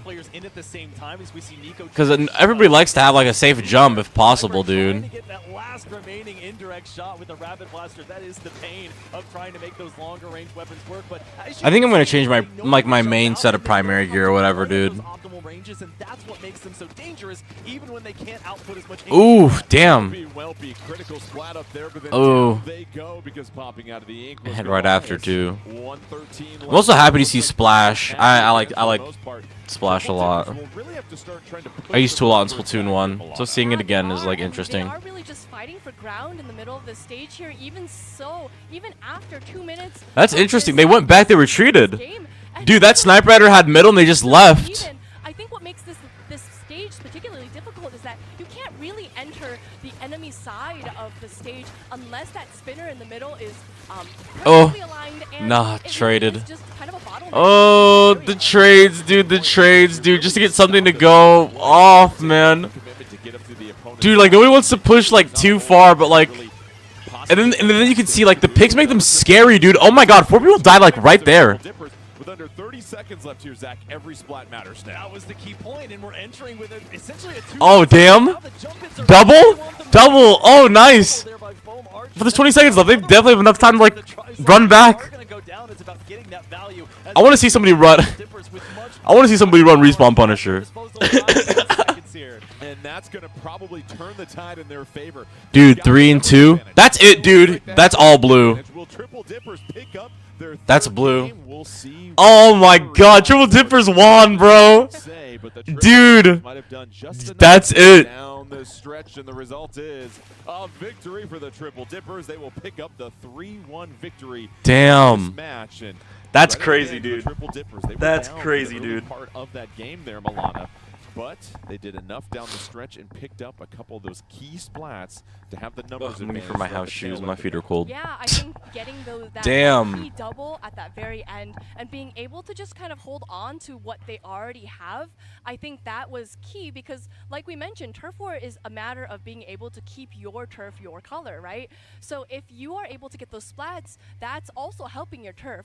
So being able to get the splats in when they did, I think was incredibly valuable and, you know, led to victory. So the Triple Dippers will move on 3-1 and give the Broke Birds a little bit of credit. They took that first game, but it felt like Triple Dippers really just stabilized. And I go back to the difference in the pushes that we saw here, Zach.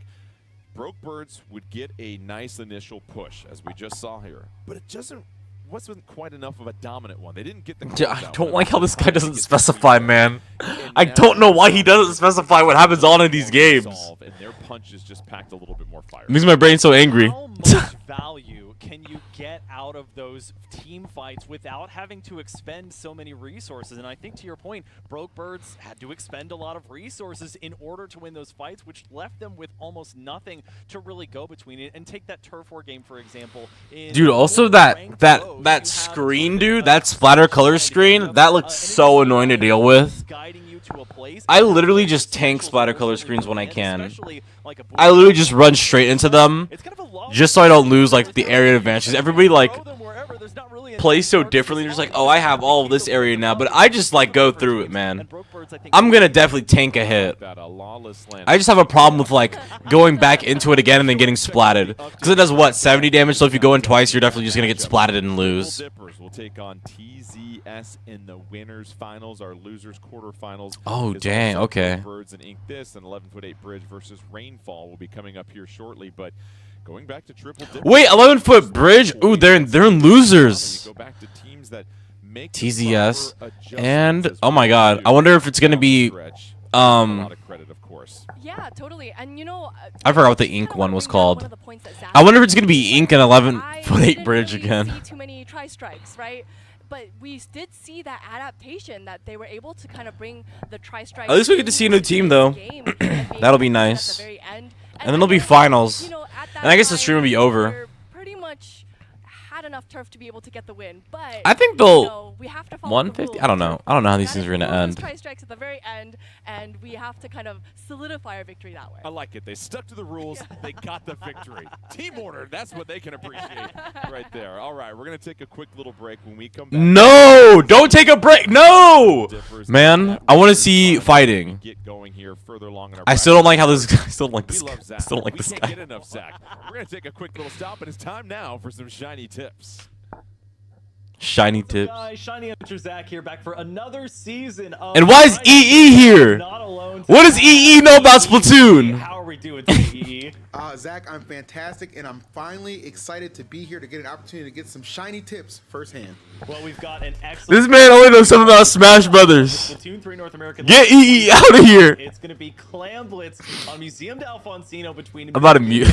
and Fofofo, pretty much in overtime at You this say point. Almost got Fofofo? paused with the overhead here so we can look at how these teams are positioned. Oh my So gosh. Fofofo really bunkered around, almost triangulating themselves around the basket Dude. with 3Z, and I eventually can't. Kid kind of poking around the left and right What do hand side of the square.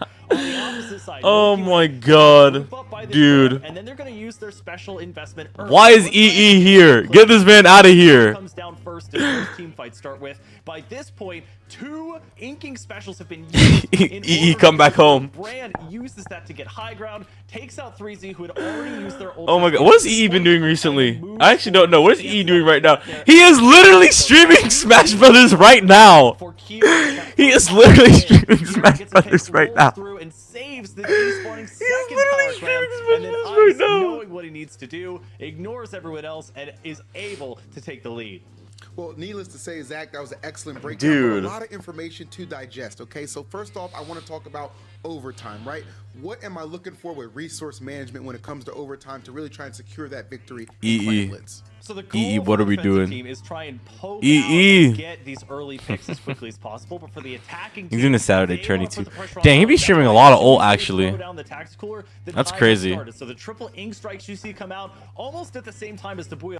Oops, not mean to pause that. So much It's room alright. for them to go through and forces both That is the so funny. Ultra Stamp and the Killer Whale 5.1 to come out in response from Fofofo, but it does not lead to anything. In fact, the jump backs to Ice from Bran allow him to survive and allow him to get Oof, the picks dang. that entry them into the zone and really create a big opening for them. Okay, actually, you Okay, know what I should do? I noticed should definitely too, just listen when to it comes music. to weaponry, seems really important. I want to Let me talk put on about the Jared, mix of okay? music. Almost I'm just seemed gonna like wait, he was 'cause I wanna hear catalyst to this. victory with the utilization of those splat dualies. Am I correct on that, or? Absolutely, yeah, and the SWAT dualies were popular for a reason. First, they have a great special in the crowd. I'm just gonna wait. I don't want to hear this. I'm not listening to this. I'll just have this in the background just to look at until they come back. I was not expecting them to actually take a break. I feel like what's it called? I feel like way more of a I don't want to say professional, but I feel a little bit better of like a live streamer, considering that like I don't really need breaks, you know? I kind of know my... Oh, they're already back. Oh, okay. Actually, I still don't want to hear what they're talking about. I'm not going to lie. I'm going to just wait for the match. I'm not going to lie. I'm just going to wait. I'm not going to wait. Or I am going to wait. Sorry. My bad. I'm going to just wait, dude. I'm going to just wait. I will wait for them to be done, dude. Actually, I'll hear what he has to say. Splats are happening. I'll listen to this guy. Thrown at your feet, and it really shows you where on this That was a really stage, quick because break, we have I great guess. spec cam operators that are helping us here to where this sort of pendulum is swinging. In fact, where teams that were struggling before, we've seen some very close calls. We almost saw a 100-0 on Splat Zones, for example, and then some contesting there at the end. But I was not expecting That was turf because of these for that. individual Alright, I wonder what we're going to do for team this. games. Are we actually going to I'd like see which Clan Blitz? individuals are Clan Blitz is going to look the best so positions boring to to follow. watch. It'll be TZS versus Triple Dippers in our winners finals here. We have a little turf war on Robo Ramen. And so Wow, actually turf war again on Robo Ramen. And with What? Turf War, we Bro. saw Triple Dippers have the success last time in the final. Back, I'm happy though. Back-to-back turf war? That on a stage that's a I'll little take bit it. more narrow than what we saw in Museum de Alfonsino. Yeah, I think, you know, you say it's a little bit more narrow, but I'm kind of drawn to Museum Delfonsino's bottleneck in that middle area, right? And while it is a little bit different, that is also kind of a narrow area of the stage. So perhaps Triple Dippers is a little bit prepared for this as they continue to navigate all of these little avenues and alleyways and corridors to try to get that turf control that they're looking for. And Zach, it's interesting. We saw an arrow spray come out. I always love to see that. Are players still adept with a lot of those high ink weapons that, okay, you certainly aren't going to touch an arrow spray in a lot of other game modes. Are they still able to flip that switch and use that well and effectively in Turf War when it calls for it? You can extend that to just about any weapon in the game. There is somebody who is so adept at that weapon that not only would it blow your mind, but they can make it work in just about any scenario. Unfortunately, sometimes the few scenarios where it might not work is high-level competition like top 8s of one of these events. But I think the arrow spray there really has a very well-known That was interesting to see. And one of its most prominent places where that job is done very well is on Turf War. So would I be surprised, Milana, to see it here? I'm interested to see your thoughts. You know what? I'm actually not. What I am actually surprised is that we didn't see any refluxes, and I think that is gonna be what we end up seeing as we Reflux? go into this next match. Well, let's see, Milana. Take us through the loadout. What do your eyes see as far as what our teams are rolling with? And we don't Explosher. see refluxes at all, but what we do see is Kraken Mare's famous ink brush, just a deadly player with that weapon in their hands, and you know, a lot of, like you mentioned, high ink output weapons for this Turf War game. TZS in the teal, Triple Dippers in the magenta, Foam Archer out in the foray with that tri-slot. I like this comp a lot. This looks like very close quarters fighting. Like the only thing that's like semi-ranged is Explosher and like maybe Rapid. Oh my god. Oh, that was an amazing pick. Unfortunately, they go down alongside it. So Dude, that was a W pick. Oh my god, that was so clean. 30 seconds, very well important, but we're starting to see that these teams meshing pretty evenly against each other. Still plenty of time left in this one. Just over 2 minutes left. Smork sharking a little bit in the ink. See, dude, I would literally just go right. I would go right through that screen, dude. I'd just go right through that screen. Unleashes that killer whale, avoid some of the trouble, and now TZS seems like they've gotten a little bit of prime positioning as both teams, Milana, really not focused on splats at the moment. No, not at all, and sometimes that is going to be the goal for Turf War, but what we do see is TZS damn. all of these underground I don't think a single shot hit either. Which gives them that maneuverability that they might need to be able to do a flank, and with a weapon like an ink brush, that could be pretty deadly for Triple Dippers. Nico Chico able to visit the tactic cooler, gets a little boost, and Nico Chico all of a sudden covering all sorts of turf over there on the western part of the stage. Kelpie Welpy gonna come over and try and help. Gets a little bit. I'm gonna start watching like the arrow spray and how quickly they were like building meter, because it seems to be like extra fast compared to like others. Oh, nice. Be relatively short range really is impactful. If you're able to hold down what is a pretty small middle area of the stage, Oh my god, they actually got the super jump off. that difficult, and then if you Yo. the resistance and push them away, as Milana was talking about, the sort of alleyways that are under the main part of the stage, you can ink those without facing a lot of resistance. Down go 2 minutes. Damn. Dang. That's a wipeout, dude. Oh my god, I was looking to say that too. 40-second mark. That is huge, Milana. Dude. Going to be extremely hard for TZS to come back from. They are going to need to build up those specials, but with that tactic cooler coming out from Triple Dippers, even if they are wiped out, they are going to be back in the fray extremely quickly. That Trizuka coming out. Oh, nice. Down. I think this may be very dangerous. Oof. Dang, that looks scary, dude. Brush up top special and through a sub too. Here comes the second one, super jumping in. Trying to get the second Nice. And they played it safe too. They didn't like just sit there and like kept on spraying. They like waited. They were like circling around. That was smart. That was smart, because if they died there, that definitely was gonna end up a totally different way. victory here. And Zach, how about just the 1v1s that they were scooping up down the stretch? You know, call me biased if you want for talking about the Tri-Slosh Devo again, but there was a critical moment in those final 30 or so seconds where they're on the bottom part of the stage. They're literally looking at someone that's above them, has great views of them, has and then they just die. And is expending both a sub and a special in their direction, and still survives and is still able to put down a tactical. Like that in itself is so. That was crazy. That was actually insane. And a lot of teams struggle when they bring 3 or more lower range weapons to the table. I think part of what allowed them to succeed is knowing when those times are optimal and knowing when to retreat so that you can hang on to that special for the pivotal moments. And that was such a good point because, Milana, you never saw triple dippers overextend themselves. You sometimes have a tendency with those shorter range weapons. We got to go forward. We got to. That was also true. Okay, they did a good job. He's spitting. He's spitting a bit. All right, he's spitting a bit. Overextending themselves. Yeah, I think they were really, you know, motivated to be able to keep that turf control for themselves. And like we mentioned before, Robo Ramen has those underground alleyways. And at the very beginning of this game, we saw that TZS was able to hold on to this control, and then possibly they were thinking about using these alleyways to be able to do a little bit of flanking, a little bit of sharking. But you know, having triple dippers notice that and be able to turf over that and not overextend, I think was just so valuable. And when it gets down to those final 30 seconds, it's just those micro decisions to be a little bit more patient, to not be overly aggressive, because a splat means so much more in the final 30 seconds in any game mode, but especially in Turf War. Splatoon's a fast game. I mean, it's no secret. You think? Wait, hold on a second. 3 minutes. It's not like the ranked modes where, oh, it can end really early, or oh, it can go into a very long overtime. It is a defined 3 minutes. So dude, that's yeah, playing in the back of your head constantly. I know that my time is finite and exactly when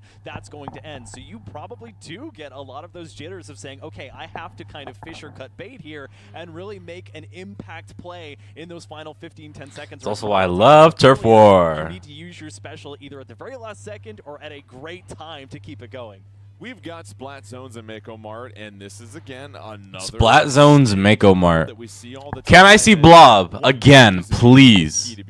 I would love to see Blob again. Yeah, so we have that. That would actually be dope. Shaped cross-shaped splat zone in the center of the stage. So both teams are going to be focusing on these stacks that are located next to the splat zones to be able to control them. And if they are able to control both of these stacks and hopefully have enough range to be able to keep their opponents back, that's going to be something that we're going to be looking out for. It always feels like, Zach, once you secure the zone here, if you can just advance forward a little bit more, you're always going to be in the lower ground of your opponent when it feels like you're encroaching in on their spawn. But anybody that's able to flank along that backside, that's when it seems like this game starts to turn in the favor of whoever's being the team securing the zone and pushing forward. This stage might be the best teacher of exactly what you're talking about as we get into the game here. There's not really a ton forward. I want to see a blaster. I see a bunch of blaster badges. I want to see a blaster. Make a leap of faith or a big okay, as we see same as last time. And I'm seeing something that I expect. It's not rapid. Okay, heavy splatling though. Okay. Junior, which is going to be a great weapon for Smork to have right on top of the zone. Well, it's great to see that little Ninja Squid. appearance here finally. Only one using Ninja Squid. Know it and love it. That's Splattershot Junior. Here we go, wasting no time whatsoever, getting to the middle of the zones. It's Pepe in a bit of a firefight. 1v1, going to retreat as TZS takes the early lead. Pepe will choose to advance here. Killer Whale supporting them. Kelpie Welpy goes down for the triple dippers, and what a start here by TZS, Milana. Yeah, and you know, they are doing exactly what we want them to do. We want them to hold on to both of these stacks. We want them to kind of be aware of what is going around, even in these in this like moat area around. I'm also like really appreciating the camera work and how it's different from every single person. Like a lot of people, so like some people do the wide shot, some people are just like going between like a specific team when like one's pushing or one's like going away, you know? Like I really like that a lot. Oh look at they're plotting, dude. Oh nice, that was an amazing pick too, and they have triple splashdown. If that expulsion stays there, that's literally it's over. They won. Dude, look at that. They just want to keep zone. That's it, dude. That's it. That's actually it. Dude, that's it. Bro, that was so quick. Dude. That was a quick trip to the grocery store, I'll tell you that much. Got everything. Damn, a quick trip to the grocery store. And all of a sudden, that changes the entire look of this match as TZS just dominated Triple Dippers there. And that can be a shot to your confidence, Milana, when all of a sudden you couldn't even touch the zone once if you're the Triple Dippers. Listen, they had their shopping list ready. They knew what they were getting. They weren't getting distracted by the ice cream aisle or any of that. They knew what they were doing. They ticked off all the boxes, and they were able to kind of utilize that and come out victorious 100 to 0. Well, the range you mentioned for TZS seemed to be the That was crazy, though. Yeah, the theme of triplicates continues, and they traded strategies of, okay, now TZS is the team that has 3 short-range weapons, and that custom Explo that, as we saw, was about as high on the stage as you could go. They were standing atop that box. Dude, that Explosion was actually dominating. That Explosion was dominating. Did a pretty good time. It covers the boxes that Milana talked about before the stage was so important to maintain control of, and then they can just kind of freely send the other 3 weapons forward, and they were winning those team fights. So very good adaptation there on the other one of the modes, I guess, where the inking and the turping is that much more important. Well, what's surprising is Triple Dipper selected that mode, by the way, and all of a sudden that just got returned right back in their Oh, face. dang, really? We're going to be having tower control. And They just had like that was like the most amazing counter pick ever. And so with this, listen, we've talked about this for years and years and years. It's getting that tower deep into that 2nd and 3rd checkpoint area. That's where things really start to change. All the firefight seems to happen right at that ramp, right past the 1st checkpoint. How do teams push through to extend that lead? You know, this is like almost cartoonishly popular, how much we have chosen this in last season and this season, hopefully to come. But like you mentioned, we kind of want to understand that as we are moving past into that last checkpoint area, that there is a lot to be aware of, that the opponents are kind of going to be alongside this tower area, and you have to be able to move forward and have that distance. I think that's going to be the most valuable thing that you can do with your team during this time. Yeah, composure always seems to come to mind as well too, Zach, because things can get so frenetic after that 1st checkpoint, but whoever seems to lock in and just find that one slight mathematical advantage to pick up that 1v1 or that 2v1 seems to swing this tide in this game mode as well too. And well, gosh, Jordan, it's always a pleasure to see this specific stage and mode come out, and I'm really excited to see what changes we have compositionally. We are going to see basically this same TZS comp come out. On the opposite side of things, we are going to see the Rapid Blaster Deco as well as that Zinc Rapid Blaster Deco. So Deco. favoring the big bubbler, of course, for tower control, and you have that global special. I don't really know what to say about like this comp for this kind of mode either. This is different. This is all I can really say. Ready to go. Last game, TZS had no issues whatsoever. It was a 100-0 knockout on Splat zones. Will they be as dominant this time around? Neither team has gotten to the tower early on. Down goes a member for TZS. Down go 2 members, so Triple Dipper's having an opening here momentarily. They're starting to push forward as Smork has to hide behind that big bubbler. Smork, Ooh. down goes Smork. How about this opening salvo? Oh my god, that was an amazing assist there. Or that was an amazing double, I mean. Oh my god. That was really good. Hopefully get a pick, but backing up very smartly, hoping to gather their teammates before they move forward. But with that tactical, coming out, I think they're in a great position to continue this push. Well, they're at the 2nd checkpoint. Dude, and they have a big bubbler up on that too. Huge Zach. Wow, what a start here from the Triple Dippers. Dude, this is getting a... Oh, this is a really good... Oh my god, they have so much advantage here. Chico holding onto the tower, Krakenmare looking for an opportunity to come down, and the low range of these weapons might be... Oh, is that bomb gonna... Oh, the bomb rolled off too! The bomb rolled off, and they missed the other one too! Oh my god, wipeout? Dude, and another one! Oh my god! Wow, unbelievable. The Triple Dippers ride the tower start to finish, a non-stop flight to the victory. They now take the 2-1 lead over TZS. Dude. A complete reversal, Milana. Dude, back-to-back. Unbelievable performance. Back-to-back knockouts. I don't even know what to say. Yeah, they're mad. You know, They were like, we're not gonna let that slide. 0 knockouts. We see one team being more dominant than the other, right? But in this case, the 100-0 knockouts have been from one team to the other. So it's just it's a little bit confusing, but I think it's so interesting. Zach, you said it, Garsh. We have been calling so much. Did he say Garsh? For years. We've never seen that happen. No. It's just been 100-0 at the gate. Absolutely not. This is kind of hitting the proverbial lottery when it comes to results here. And as I mentioned, these teams, the adaptability that they have in coming back so quickly, there was not a ton of downtime in between those games either. And they said, okay, we're going to take that result on the chin and we're going to keep going. And so the Turf War tax has already been paid. We have Splat Zones and TC out of the way. Clam Blitz and Rainmaker, I believe, are left, which those are also modes where they can be as quick or as slow as these teams decide them to be. Well, we have Rainmaker coming up next year. We know that can be very quick, but so far, whatever team has won, they've just been mopped when they've chosen the game mode. So I guess it's TZS's turn based on how this is going to have a 100-0 sweep here possibly. But if you're Triple Dippers, you have an opportunity now to go into grand finals. This is the game you've got to pick up because as soon as it gets tied, you're going to Clam Blitz. I wonder who's just coming out of losers. Yeah, so it really is going to depend. I guess it's kind of funny now that they're not coming losers bracket. But I hope like the people that are like actually playing these tournaments, they do that. I guess. It really could go in either team's direction because we have that split directionality. I wonder if these are actually live or like pre-recorded. I wonder what people in chat are saying. Do they really keep the chat open this whole time? They actually do. See, we do listen. And getting past that first checkpoint. Dude, okay, it's kind of okay. They actually keep these on. Try to extend the lead here late in the They'll game. turn off the chats for Nintendo Directs, but they'll keep it on. Look at this. I'm talking about Ubisoft and how Ubisoft sucks. Son. Son, what are we talking about right now? Dude, okay. Blob Auber back again. I'm happy. I'm happy once more. Rapid Blaster Pro come back here. Rapid Blaster Pro going to be helping out, I think, to protect this Rainmaker carrier when it gets picked up. I feel like Triple Dippers are going to win. I feel like they're just like not letting any of the... Not letting any of it slide, whatever did happen.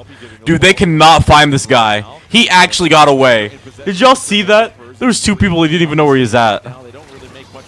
And a double. What a shot from Pepe.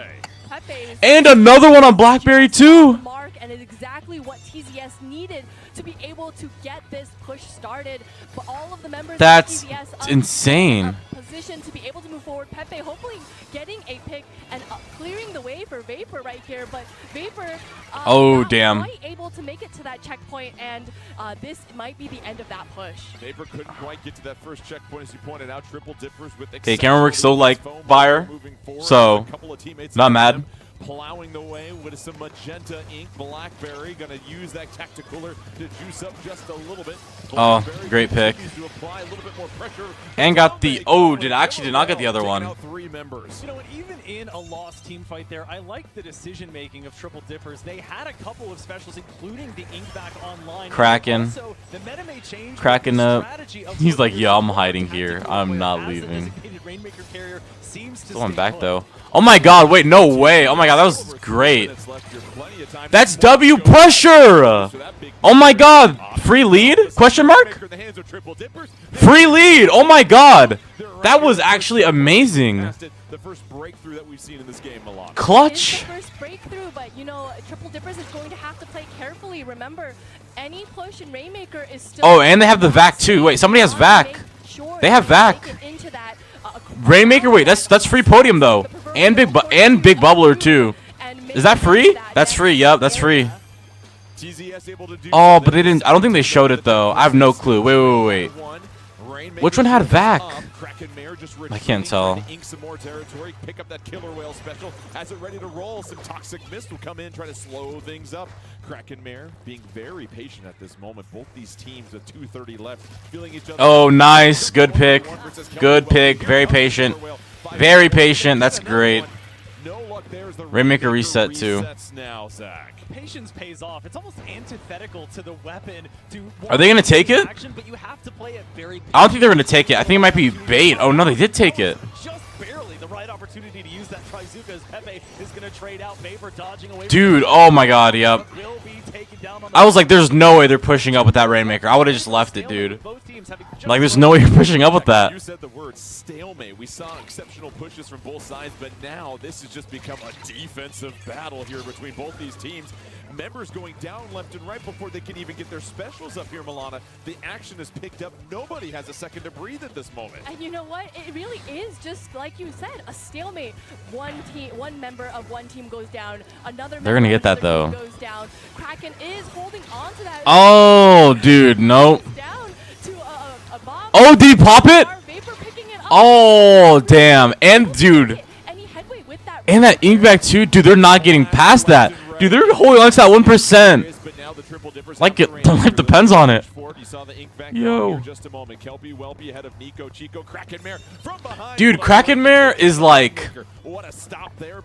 That brush is doing so good, just staying in the back line and just, like, picking when they can. Like, it's great, dude. Kelpie Welpy juiced up, the advantage here, an opportunity for the Triple Dippers to extend their lead. Yeah, that was effectively a 3-down situation. It's continuing as Kelpie. Are they gonna get that? They're not gonna hit nobody. Krakenmare Nope. will not find anybody with the Ooh. choice. Creating Unfortunate. again. Still gets the kill, though. You can see just how low they are smartly. Jumping to somebody else. Right on the splat bomb, too. Oh, my God. Did y'all see that? Oh, that was huge from Foam Archer. You Oh, my God. That's... Oh, no. He still got him. No way. Is that... Nope. Losing it immediately, dude. There's no way they're not getting past this. Reset, maybe? And gets the kill right there, too. There's low. That's like... There's 3 of them there. And they have that big bubbler there, too. Dude, this is it. They gotta grab it, dude. Oh, my God. And they take the lead. When TZS had an opportunity. Vapor triple splashdown. Oh, they take the lead. No, you should have held on to it. You should have held on to it. No, why didn't you hold on? Why did you keep on pushing if you had the lead already? They've got the Rainmaker. No, you could have secured the win. You could have had that. On the back line, they will need to be perfect. They could have just kept it. Ready to go. Why? Goes out for the Triple Dippers. Nico Chico inching forward. Are they gonna? Has to be it for the Triple Dippers, or else we go. This is the final push, dude. Oh, and then okay, yeah, and then comes back It's too. an unbelievable reversal for TZS. I think Damn, dude. Oh my God, 4-4. Oh, game 5. That has to go into, especially a mode. Wait, like wouldn't it be Rainmaker more on since the they have more stage, and I stages? think what they did was so. Wait, no, 'cause there's smart. only 5 They were able modes. to- They knew. So they get to All play they each need one is once. Just 1 inch forward. Is it Clamblitz last? Is Clamblitz last? So taking that Rainmaker to the right side, something unexpected, probably from you know, Triple Dippers, and they were able to get that lead. And getting that lead was literally just all you need. You only need the lead, right? Zach, Triple Dippers, when the shield was down on the Rainmaker, did you want to see them try and grab it to reset the shield, even if they got splatted immediately? Yeah, I mean, in the heat of the moment, it's so difficult to make the decision that ultimately, when we have hindsight, you know, hindsight 2020, it's the optimal play. These were quite literally shark-infested ink waters here, as we saw Kraken Royale swimming left and right. Dude, that Kraken is so good. I need to use Kraken more. So tough to make the decision, and we go now to, I think, a great. I need to use Crack on Splat Roller because that has a really fun kit. To end us off. Dude, yeah, that's what I'm saying. Like, Clamblitz had to be the last one. Which means, Zach, let us know what we're going to see here. Dude, the fact that Turf War gets more play / usage than Clam is insane. There, your goal is to collect 8 clams and then try to form a power clam that you will use to break your opponent's barrier that protects their basket. When you throw those clams in, you get 3 points for a regular clam, as well as 20 points for any additional power clams that you're able to throw in. And if neither team, as always, is able to get those 100 points, it will be the team that gets down to the Alright, Clam Blitz. Clam Blitz. And then after that, it's what? Winners? Clam Blitz on Winners Grand Final. the Alfonsino, which we have always appreciated. Museum deal. We've seen Okay. remarkable plays down the stretch. Museum Some of these Clam clams. Blitz games here, and now it just comes up to who wants it more. Game That's 5 alright, I continues. guess. TZS It's alright, I showing guess. unbelievable resolve. They Uh. have one more in them, Milana. You know, I think it really could be either team's game. I think it's so hard to be able to be like, yeah, TZS has been playing so dominantly, or, you know, Triple Dippers has been absolutely bodying, you know, TZS. But it's really hard to say, so we'll see. Well, Zach, what do we see from our loadouts for our first Clam Blitz Dude, it's the game? same thing, man. The triple We've feed already seen it, man. Stop saying that. of the 3 This of the commentator, man, is Excellent. making me Continues to pissing me off. Side of things for Triple Dippers. Nico Chico, What do we see here in the comp? It's like, man, we already saw this comp earlier. 11.0 and 11.1, the heavy splatling. What are we That is talking gonna about? be the weapon that you will look for to control this. They have so much like run speed up though. And why has it been talked about so much? Is it because of the flow state Like- update that we've seen that helps with the mobility? So that's certainly part of it. It's got great range. It's got that sprinkler for that passive paint control. And as well, you're able to use the wave breaker that does a surprising amount of damage per hit. I'm gonna look at some other like locally ran It all comes down to Splatoon this tournaments, and I want to see how much, The loser will be sent how many down times to they the talk loser about side of the what's it bracket. called, Who will take that first seat in the final round? Float or State or whatever. Because he keeps on bringing it up a lot, and I don't know why. Maybe it's because I don't know. They get Nintendo broadcasting. They have to keep on talking about the. It's like trying to sell a product, you know. But it's just like for the tournament, it's so weird. It's like, is that because of the brand new feature that came to Splatoon 3 10.0.0 for the Nintendo Switch 2? Sometimes we have Or to something decide, like that. Is it worth making a push with just one power clam, or should we be able to control a little bit more and make? I won't shut up about it. Actually, next time I do this, I won't shut up. Actually, no. All sorts of clam It's a play funny matches over critique. That's what it the is. Last season and over this season, and we just want. We've seen really slow matches, like you mentioned, Zach, and really quick matches. So we want to make sure that these pushes count every time. 3 members of Triple Dippers go down, and clams go spilling all over the stage here. It's Nico Chico corner. Nico Chico trying to get out of there, somehow able to stay Damn. alive until that last. I thought they were gonna die to the. I thought they were gonna die to the sprinkler. Ooh, and they broke the barrier too. Nice. They break the basket. I forgot it was NA League. Yeah. Found a wonderful point to pour in. I've been watching for an hour and 50 minutes. Welcome, welcome, Limestone. It's actually been pretty good. I'm not gonna lie. The matches have been pretty fun to watch. I'm not gonna lie. I think right now it is. Oh yeah, it's winners finals, and then after this it'll be winners grand finals. This is the stage and mode where Shiny Tips was actually featured.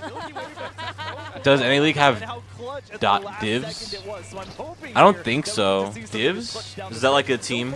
It's been TZS locking it down. Well, Triple Dippers just have to get themselves in a position I don't think. to even No. have a clutch moment. Diva? Right now, they are getting wiped I don't know off what that the is. stage. Not even close to sniffing. Oh, the like basket. Division 3? Oh, I don't know.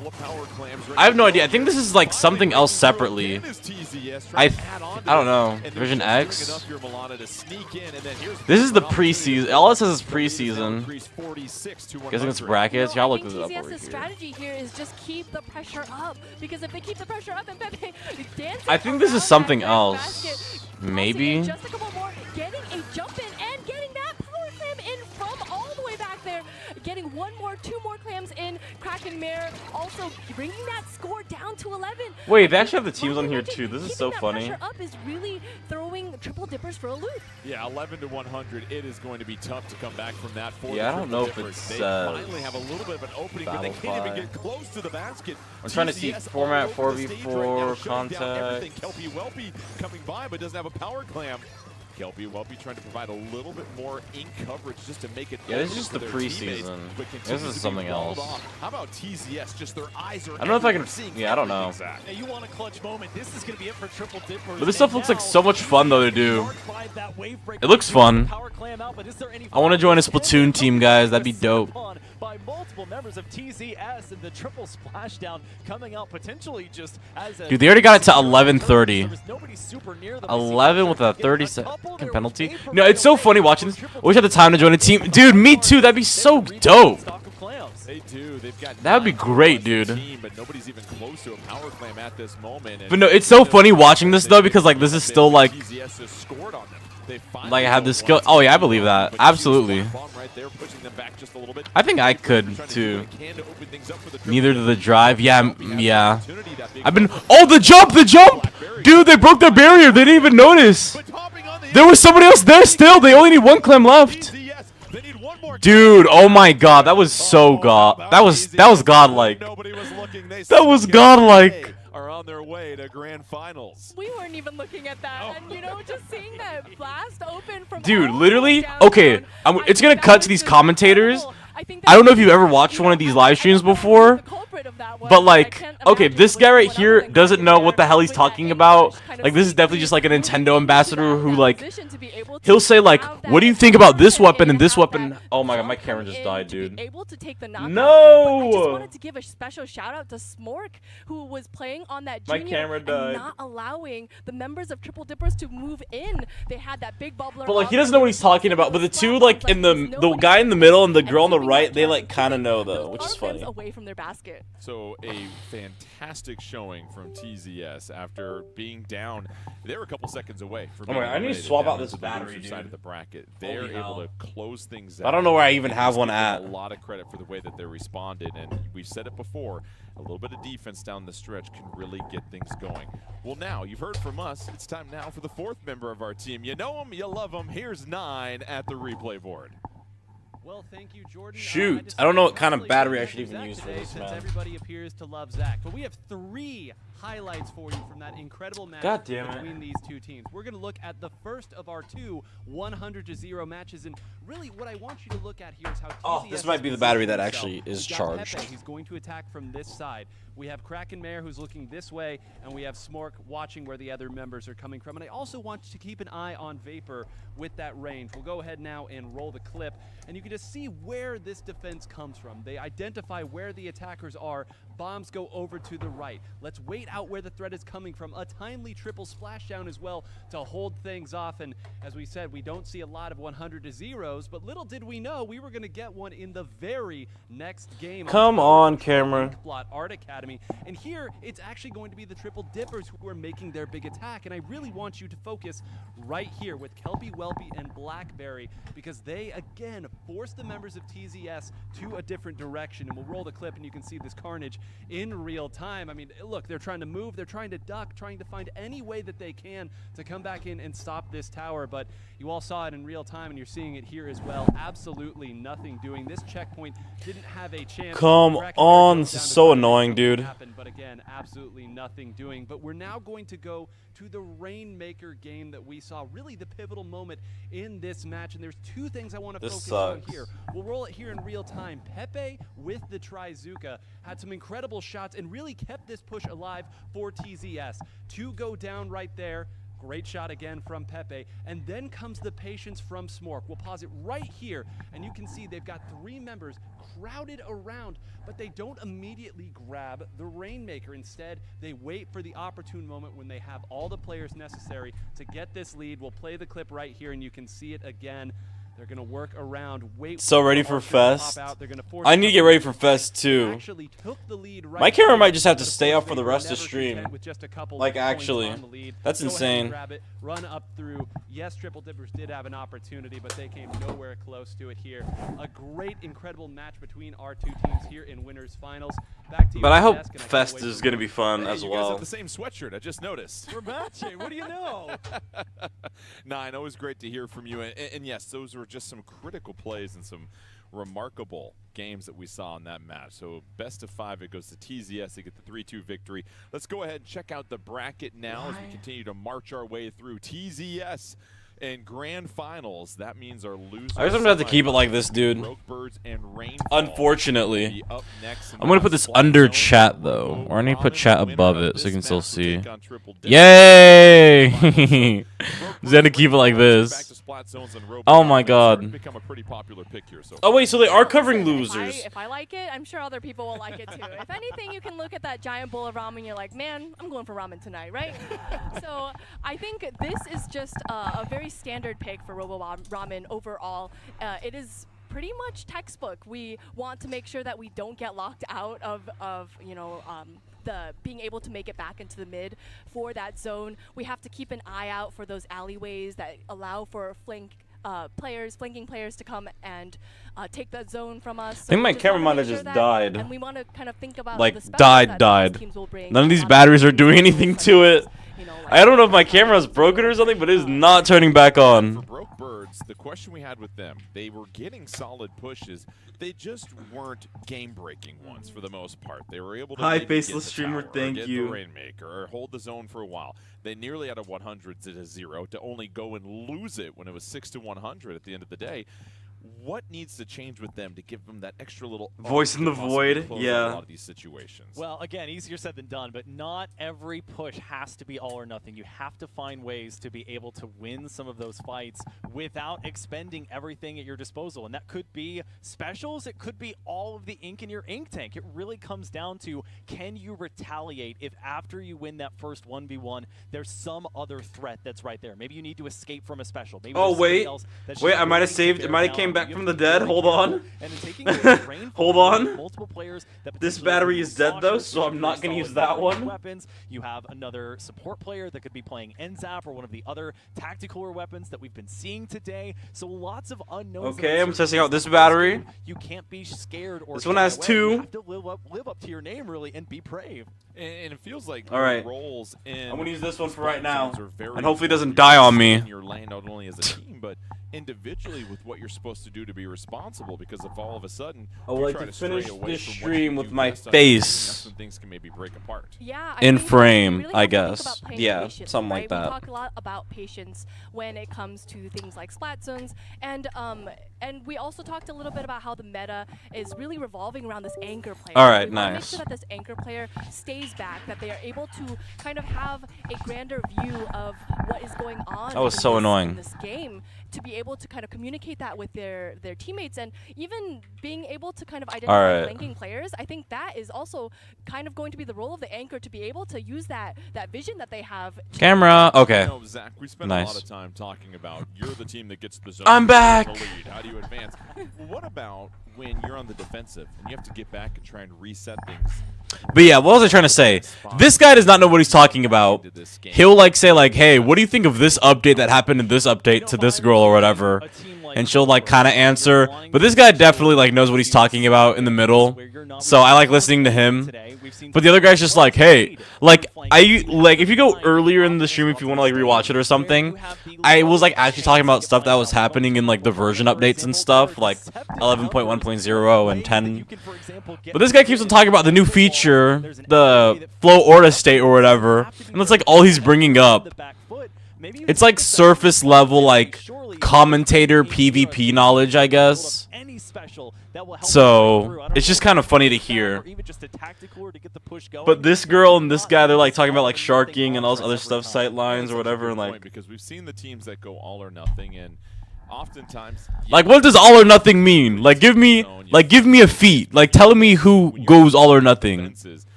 Even she does that sometimes too, which is kind of funny, like in the previous season, but they won't like say anything specific. Yeah, especially for a stage like this, if you put yourself in that disadvantaged state. Or he'll just like crack jokes, and I'm just like, bro, what are we doing? To kind of move yourself back into the zone area to be able to kind of cap that. I'm just trying to say that they need me on there. They need me on there.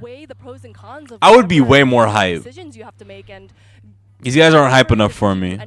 I'm the hype person. Solidly with your team. Yeah, that point of no hesitation. It's thinking versus reacting. I know you're a hockey fan as well.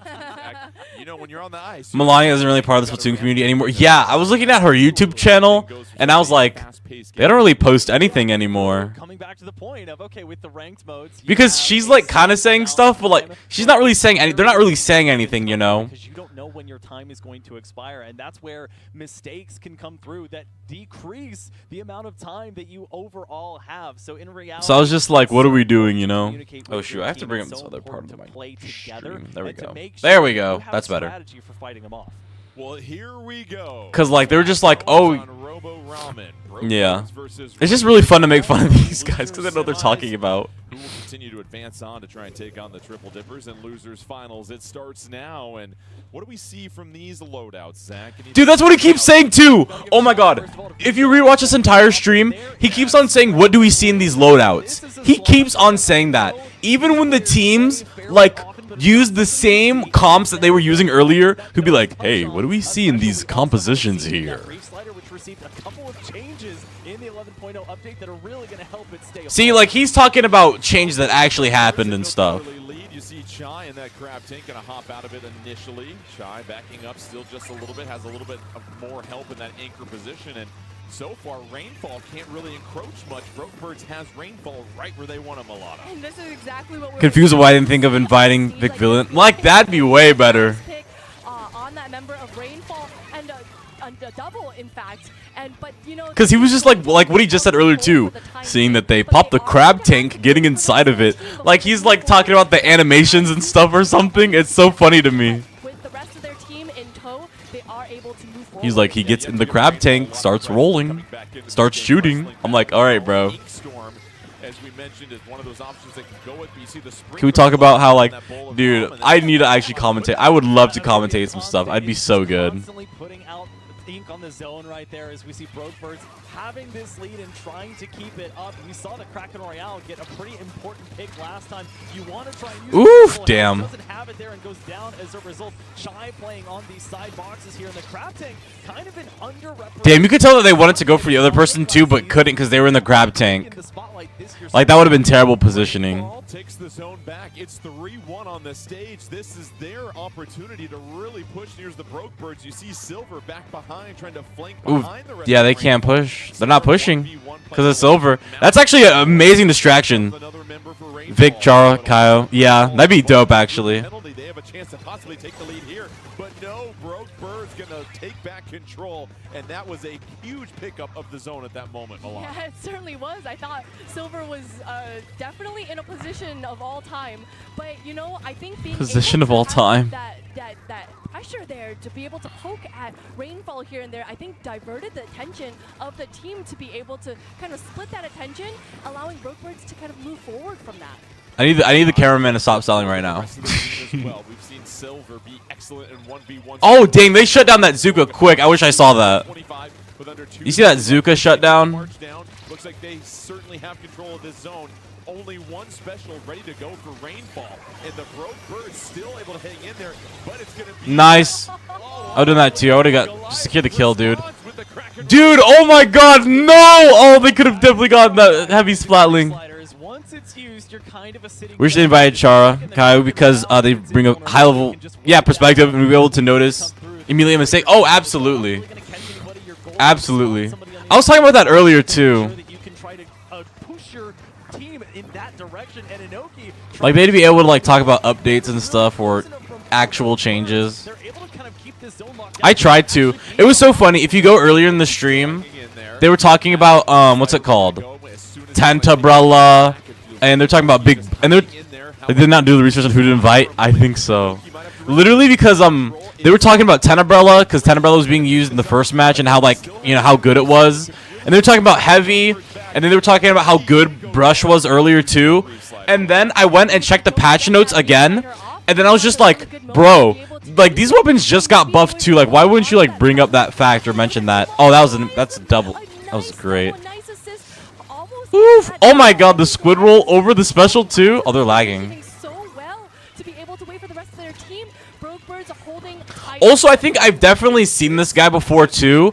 I think I've seen him in the Smash Brothers. Okay, actually, you know what? I'm pretty sure. Like, Nanho Grain's a good commentator though. Oh yeah. Only dude I agree with beating a fight. Yeah, this is dope. What was I trying to say? I've seen this guy like do like Smash Brothers invitationals, and it's the exact same thing, dude. Like, he tries to like commentate Smash Brothers, and he doesn't know what he's talking about.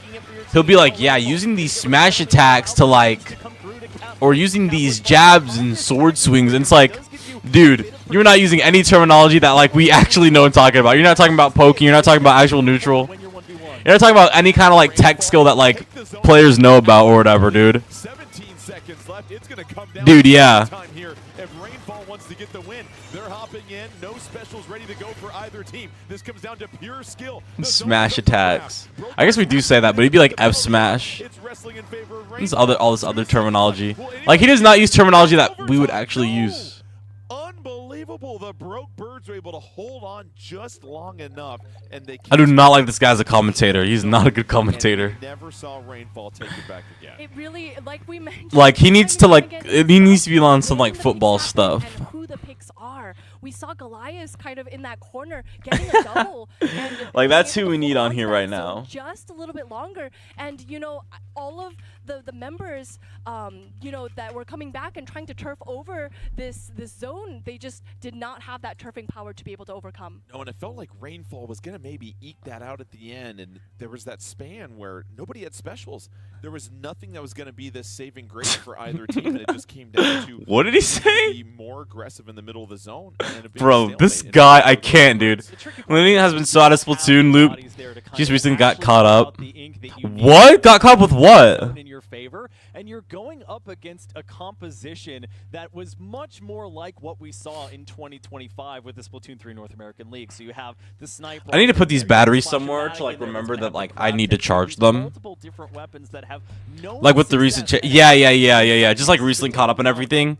Dude, because he'll ask her about changes and then she's just like, it's different from last season. But I mean, like, good for her though. I would love to like commentate for Nintendo or something. The specials were flying back and forth. Literally. Oh my gosh. It was so funny. Maybe one more of those, and it just delayed it a little bit. I get it. You're down. You're trying to dig back from a penalty. You're just trying to do everything you can, but they just didn't have anything left in the tank down the stretch, and it went the way of the broke birds. Yeah. Me dodging questions. Dude, this is literally how it is, bro. This is how they talk. Me dodging questions. And things like, You see, they take the thing, and then, you know, they don't do so good, and then they do good again, and then they bring it back around, and then that's what they need to get that push in order to do that thing again. Like, that's how they talk, bro. Encompasses your team and encompasses team play with that. You're gonna get the zone. You're gonna Oh encompass my the penalty, God. but then what? You're just gonna lose the zone again. So It's like asking a politician on their campaign about any topic, actually. Use those specials to our advantage. How do you feel about this one issue that's going on right now? I gotta use the bathroom, like, really bad right now. Could you show me where the bathroom's at? What could it be, I need to go use the restroom. I never said that. I just have to go do this other thing really important. I'll get back to you never. If we see some of the same weapons that we did see before, they have the chance to eat on a stage like this one. We won't have to wait long as we're about to get in. Dude, I swear if this next match starts and he says the same thing, watch him say it again. Look what opens. If we see that splash-o-matic again, there's your Are we actually gonna see a different kind of... Okay, Sniper Rider again. Nice. compositions, another weapon. This comp is good. I actually like this comp that they're using. I think this is, is this Triple Dippers? Oh, no, it's Broke Birds. Okay, I like Broke Birds' comp. I saw that earlier. I like their comp. You know nothing about a certain... You know about that certain topic gives a story that has almost nothing to do about a topic, literally. They do get that pick, and they're kind of sneaking in from behind. Damn! Goliath doing exactly Ooh! what Octobrush should do now, taking Oh my god, he like knew that he wasn't going to be able to get up there quicker, so he's just like, I'm gonna all the way back into pop spawn. Kraken. It's going to be That was actually really good, though. position, and with that Killer Whale 5.1 coming out, giving a lot of covering fire to Broke Birds, they are able to make it past checkpoint 1. I think also, I think another thing is just like they're not using abbreviations. Yo, what's up, Rosie? Also, they don't use abbreviations. That's what I was trying to say. They're saying the full thing. Dude, if they were actually serious about these comms, they would like, they'd use abbreviations. They say Killer Whale, or they'd say like this whale. But 5.1 specifically, like, come on, bro. Come on, bro. Come on. Let's be real. Let's be real. Let's be real. Inklings are warm-blooded, but these specials have been heat-seeking so far. The Booyah Bomb perfect, Inoki trying to make it happen. Oh, dang. Maybe talking about some people that aren't Splatoon fans. Kind of, oh, yeah, definitely that as well, too. Like I said. Like, they explained the rules and everything at the start of the tournament. Or whatever. Which I actually appreciated, because, like, I didn't really know how they did it here as well. But they, like, explained every mode, too, and I thought that was so funny. I was like, alright, yo. Alright, yo. I forgot Nintendo used to do tournaments like more frequently, and they even did for Smash.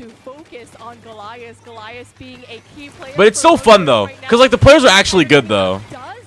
Turf War, paint floor 3 minute, paint floor 3 minutes. Yes, yes, yes. base here. They are. Rainfall's gone through the first checkpoint. Trying to make sure that my camera doesn't die again. They still have a member on the tower. They lose. Dude, this wiper is actually doing good though, dude. And a couple of splats there from Skaboop. Yeah, Goliath and Skaboop there with the perfect pincer maneuver, and that allowed that sticker Splatana to really advance forward. Splatana, man. Exceptional kind of I still say wiper. I don't know why I always say wiper. I'd be a commentator if people loved unhinged stuff. I don't even want to know. I don't even want to know. But you want to keep this tower on the other side of the stage to give yourself as many team fights as possible. And the thing is, nice. the Birds, they don't have to stop at any of these rest stops along the way, essentially. They've got nothing but open highway. Oof, nice. And now you see I would invent new terms. Oh, yeah. Against a juiced up pair of teams. Nice. Good pick. Because they're funnier. You know what? Honestly, compared to what these guys are saying, I would appreciate that a lot. And all of a sudden, Goliath has drawn all the attention away from the tower. Goliath can't score. It's the tower that scores. And the dang. They were distracted for a long time, too. Octobrush doing dang. what Octobrush do best. Broke birds. I'm glad we're seeing losers, though. I'm glad we're seeing loser semifinals. The tactical to get a little bit of defense. And, you know, I think... You know, something that we don't really talk too much about as far as brushes goes, that they are kind of a distraction. That, you know, as this tower is moving in towards the goal, that is so real, though. Just like, well, we have to get rid of this. My team name would be Fat Shuds. Without getting rid of this guy, so you know. FC. I love Splatoon, man. The FC. Goliath from start to finish, dominant in that entire game, and it goes to show you how one person being disruptive can all of a sudden throw such a wrench into any game plan you might have. It's a hypnotizing taunt. It really is. Dancing around behind that. Dude, that's how Brush actually is, though. Brush is so easy to get rage baited by, man. There. And so now, as you're facing potential elimination here, you really have to look forward to, okay, no matter what, this is our last opportunity. I wish they showed stats after, like, each game, like splats, like, you know, I wish they showed off KDs and stuff. Where did they succeed? They succeeded when they were able to get. And I want it to be like this. I wish it was like the super advanced one that you can like actually see in the Nintendo Switch app where it shows you assists and specials used and all that other stuff. In one of those team fights, 2 specials in order to back them off. We know kind of the story for Broke Birds has been throwing everything there. We don't want Rainfall to fall into that same trap if they want any hope of taking us to at least a Game 4. We'll have Rainmaker coming up here, and hopefully that spells some hope for Rainfall here, but we'll see what stage we're on. But what we're seeing from the Broke Birds is a lot more consistency now in these games. These pushes, as you mentioned, aren't taking every So after this, if Broke Birds wins, it's going to be what? Solid, sustained pushes. Broke Birds and Triple Dippers or something like that, because they were in winners and then they go to losers. Then after that, it'll be TZS, right? Away from the objective, whatever that objective might be, and I think that's just really just a dominant performance by them.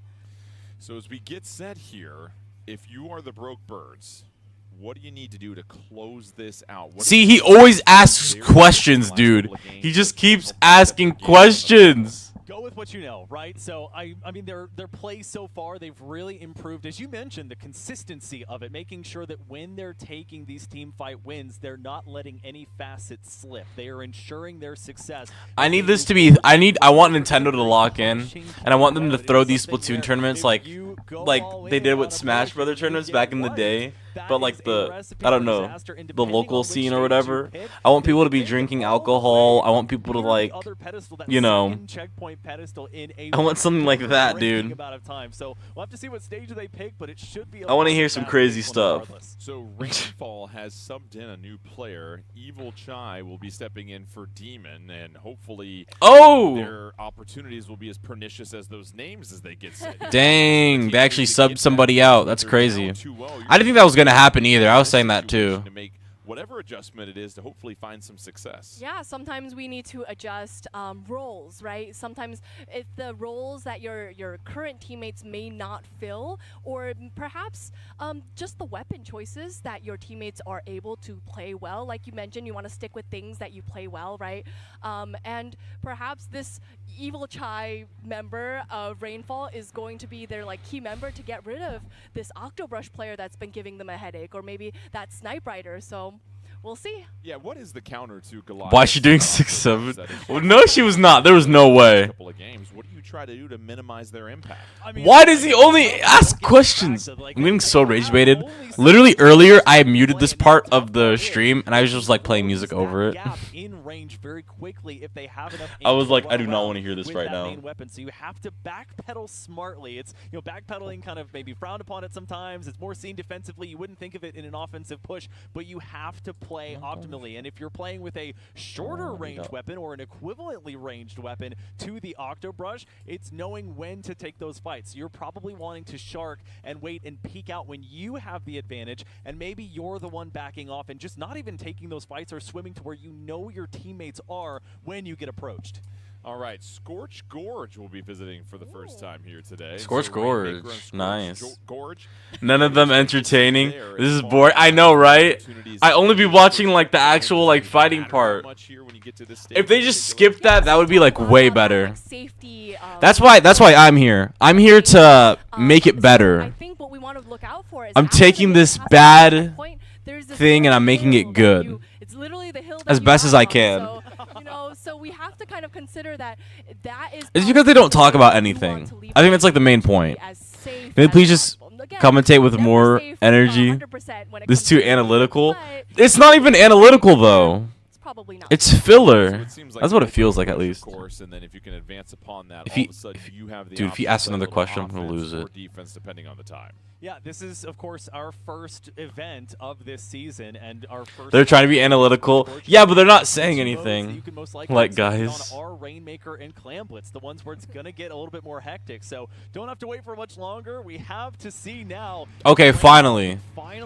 All they're doing is just stalling for the next match because they have to do stage picks, they have to do mode picks, they have to do different weapons. Or how? Yeah, exactly. How the weapons combo into comp. On to loser finals. We'll see. Rainmaker, Scorch, Gorge. Anything you see from the loadouts here, Milana, is all right. Smile. You know, it's funny. They brought their own brush to the battlefield, so now it might be a brush. I'm trying to see, dude. Look at Evil. Oh, they actually got out of there. Brushes have actually been kind of crazy, dude. He got that. Ooh, dude. They got that heavy from like across the map. That was insane. I wish we saw like other chargers being used, but like Sniper Rider was like the only thing that like came in like hella late. Or if a team was an or if a team's an underdog. And that's dead. Leader, yeah. I wish there was leader. That would have been nice to see. Dude, he's choking! He couldn't even get on the pedestal. He's choking. We know how tough they've been to take down. They are very far into the action, throwing the Autobomb out. They've almost got the Kraken Royale online. I hate watching leader. What? You wouldn't want to see leader gameplay? I would love to see leader gameplay, dude. Oh, is that the brush? Who am I watching right now? Oh yeah, it is. No way. Oh, they choked though. They choked. Because everyone would just be scared. I don't think so. Maybe. They're still getting the pigs off back here. Wait, easy. That's a free pick? Yup. Dude. Why would you leave? Dude, you're so stupid. Why would you leave a brush in your backline for free? That's insane. That was basically a wipeout. Dude, they just left it in the backline. Dude, and the pressure from Sniper Rider too, they're like damn near cornered. Oh, nice. Doubles? Yep. Unfortunate. Dude, I can feel it. He wants to reef slide so bad. He's like itching. He's itching to reef slide right now. Yup. Oh, double? Not. Oh, only one? The other one lived. Oh my god. Dude, they just buffed that thing too. Didn't they? Wait. They most recently buffed it, right? I'm surprised because they try to make it so it covers more space. Because you could be under it by like a slight ledge or something, and you'd like wouldn't get hit by anything, unfortunately. So just to see it not work there either, he should have put like some power up on it so it like had more of a spread or something. Not gonna lie. This is exactly what they need to be able to make this push started right here. Okay. grabbing that Rainmaker, holding on to it as their teammates kind of. Dude, you're not gonna reach that from there, dude. That crab tank's gonna blow him up. There's no way. And Kraken too, dude. Oh my God! Did he actually dodge him? Nope. Damn. Didn't even. Ooh, and that brush almost dead too. Still a huge lead for I'm kind of like, okay, I really like the Octo Brush actually. I think out of like most people that have been playing, I think the Octo Brush has been like one of my favorites to see actually. I'm not gonna lie. They got taken out shortly after, but that helps to create this opening. And now you've got Catboy on the hero shot or the hero splatling. They're really trying to create an opening with. Oh, nice, nice. Not get it on the pedestal at all. Nice. They were super patient. I would have popped it early. I would have popped it early just to get it over with. Hero Splatling. Who said Hero Splatling? Who said that? Did somebody say Hero Splatling? Are you serious? Did somebody say that? Oh, that was nice. I heard that. Are you serious? Did somebody say that? No way. Right, it is their game to lose, so they want. Yeah, actually. They are holding on to that Rainmaker. They don't really need to make too much of a push, but that rush. Bro, what was my series and what was my series comp? What was it? Wait, tell me the comp. Tell me the comp. Just a little bit of breathing room right here as the Rainmaker is. What do you mean? You matching Squiffer Dually Carbon Range Blaster? What? Squiffer Dually Carbon Range? Dude, we're not painting anything. We're not painting anything today, dude. Zero paint, absolutely. Zero paint, zero range. I'm not even gonna count the range blaster either, dude. Only thing that's painted is my toes. That's dope. Oh my gosh. And a good stall too. I knew Broke Birds were gonna win that. That's dope. Rainfall will fall and the Broke Birds Bruh. will soar to losers finals in an impressive 3-0 sweep. Dude. We wondered coming into this match, was there enough there for the Broke Birds to start to have longer, more sustained pushes? They certainly answered the call with this 3-0 sweep. I mean, we talk time and time again, Goliath, they need to be, the opponents need to be able to kind of focus on that Octobrush dude. because that Octobrush is really causing havoc, and if it's not Rainfall has fallen. putting out that Kraken Royale. Wow, he sort of makes sense. Between, you know, Guys, I think Rainfall has fallen. Dude, he made a joke early in the stream, and it was like, it was, something with shopping on Mako Mart, and I was just like, I was like trying so hard to just like not say anything. All right, a lot of great stuff to call out there. We call him 9, but he's a 10 in our books. Let's send it on over to him to the replay board. 9. Well, Jordan, I don't think I can be considered the 10 anymore with what we just saw from Goliath. Of course, that's who we're going to focus on here. And I got to be honest, there really isn't even a whole lot of analysis here for me to do. This is mostly a highlight reel, but I do want to Athletic call out Marie the fan. different ways that Goliath attacked, particularly in that second game. So we'll roll this clip. Here you get to see the strength of the Octo. I also like how they have to wear, it looks like they have to wear like Nintendo merchandise as well too for these live streams. I find that so funny. Where the rest of the team wasn't. Hey, I hope they get to keep it though. Later on in this game, we had another type of push with the Kraken Royale. We're going to spectate from Silver's perspective here, but the real threat here is the big Kraken Royale. So Silver's going to collect a couple of. That Kraken was going crazy. Of course they do, dude. Opens that up, and then at the end, yeah, I mean, there's really not a whole lot to talk about here except for domination. Make the real threat. We're not even looking at the tower at this point because the true action is happening here with Goliath. And that was also nice, dude. Okay, the Kraken plays earlier have been really good, and it kind of makes me want to play. What's it called? Crack on, dude. Look at the weaves too. Oh my god, like the weaves in that replay were so great. But I was trying to say that it makes me nice kind of. Who said that? You did. Stuff there as well too. So let's check out the bracket one more time. Because Crack-On Spot Roller, I think it has a pretty fun kit. Okay. Okay, so I was right. Triple Dippers, Broke Birds, and then TZS, and then it'll be over. Dang, I was not expecting to stream for this long, not gonna lie.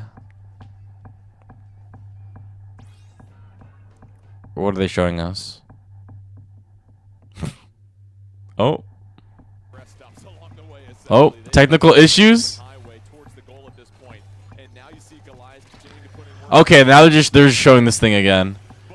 Splatoon 3's 11.0 update is out. You just got addicted? Some of the changes Dude! you can expect to see in your Turf War Bro! battles. We have Stealth Jump, which has received some changes to Dude, distance, they did not. how long it takes They accidentally to played the travel clip, to your and then they were trying to cut it to target based this. on how far away they are on the stage. And I also If talked they're about this closer too. to you may not notice much of a difference while wearing the Stealth Jump gear ability, but if they're further away, you may notice it will take you longer to reach your teammate and get back. I did not get to addicted. engagement. I'm not addicted New to to Splatoon nothing. 3 with the 11.0 update is health bars. I Yes, know, when you right? damage an opponent, you That's can now old. see a health bar appear above their head. I know, You will I see when know. they I'm start gonna to mute recover this. I do ink, not and wanna you'll see listen when to they this. take damage I'm not from either listening to yourself this. or other sources. That health bar will go away after a few seconds of them being undamaged, and will also disappear if they go into. Oh, I'm not listening to TS.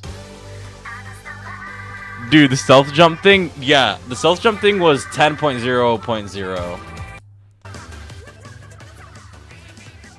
Yeah, that was, yeah. And then the... Wait, no. I think? Yeah, I think it was.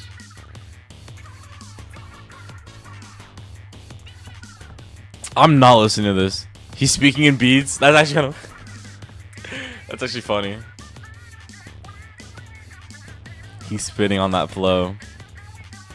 I guess you could say that... I'm not making that joke.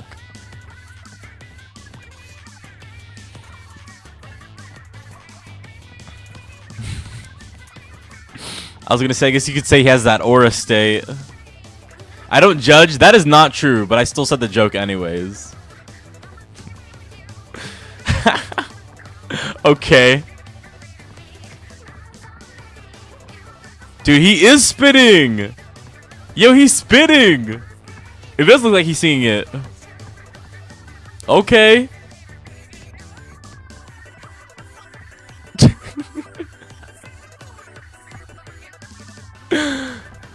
Guys, live from the something.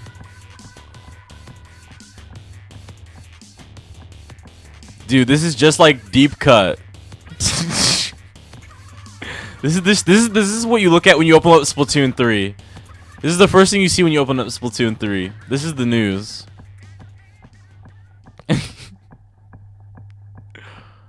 Oh my god.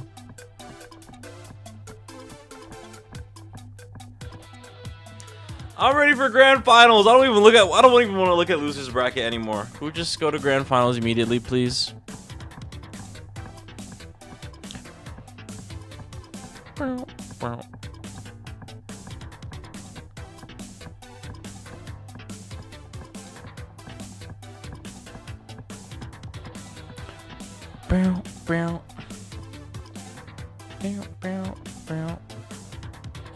Let me move this over a bit. Actually, no, I'm gonna keep that there.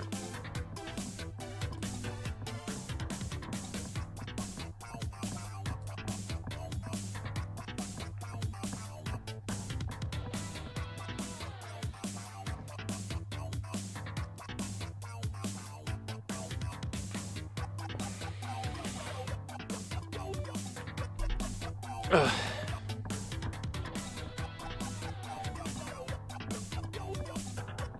Yeah, I still don't want to listen to this, guys. I'm gonna get rage baited. If I unmute this, this is gonna be like the ultimate rage bait ever. I will not be rage baited. I will not succumb to rage bait. God damn it. Oops, I need to make another one. My bad. Oopsies, my bad. Fire. Here because it's between Triple Dippers and Broke Birds who will advance in Yay. this match to take on TZS in grand finals. Again, shout out to Pico. It's sleepy time. They be singing lullabies and stuff.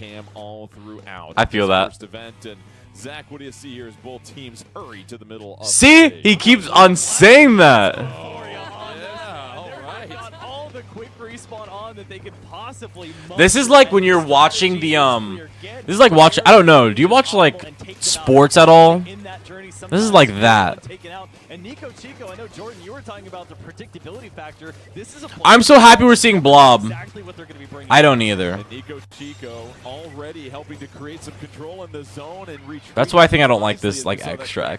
Peek around the corner, and the triple dippers have But it's like the only way to get something like this like so conveniently though, you know. Birds, can they do anything with this ink back coming up?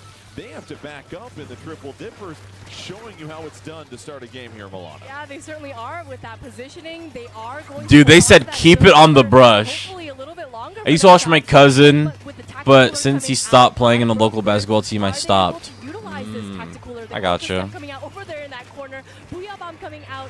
Are they going to be able to take the zone from here? They're going to need a little bit of more turf output to be able to hold on to that zone, but Triple Dippers is not. Go forward. Especially with that ink back. A well-timed ink back to clean things up. Skaboop couldn't. Oh yeah, he didn't want to like really push up at all. Is he gonna live that? Yeah. And a Booyah Bomb for that too. That's gonna be good.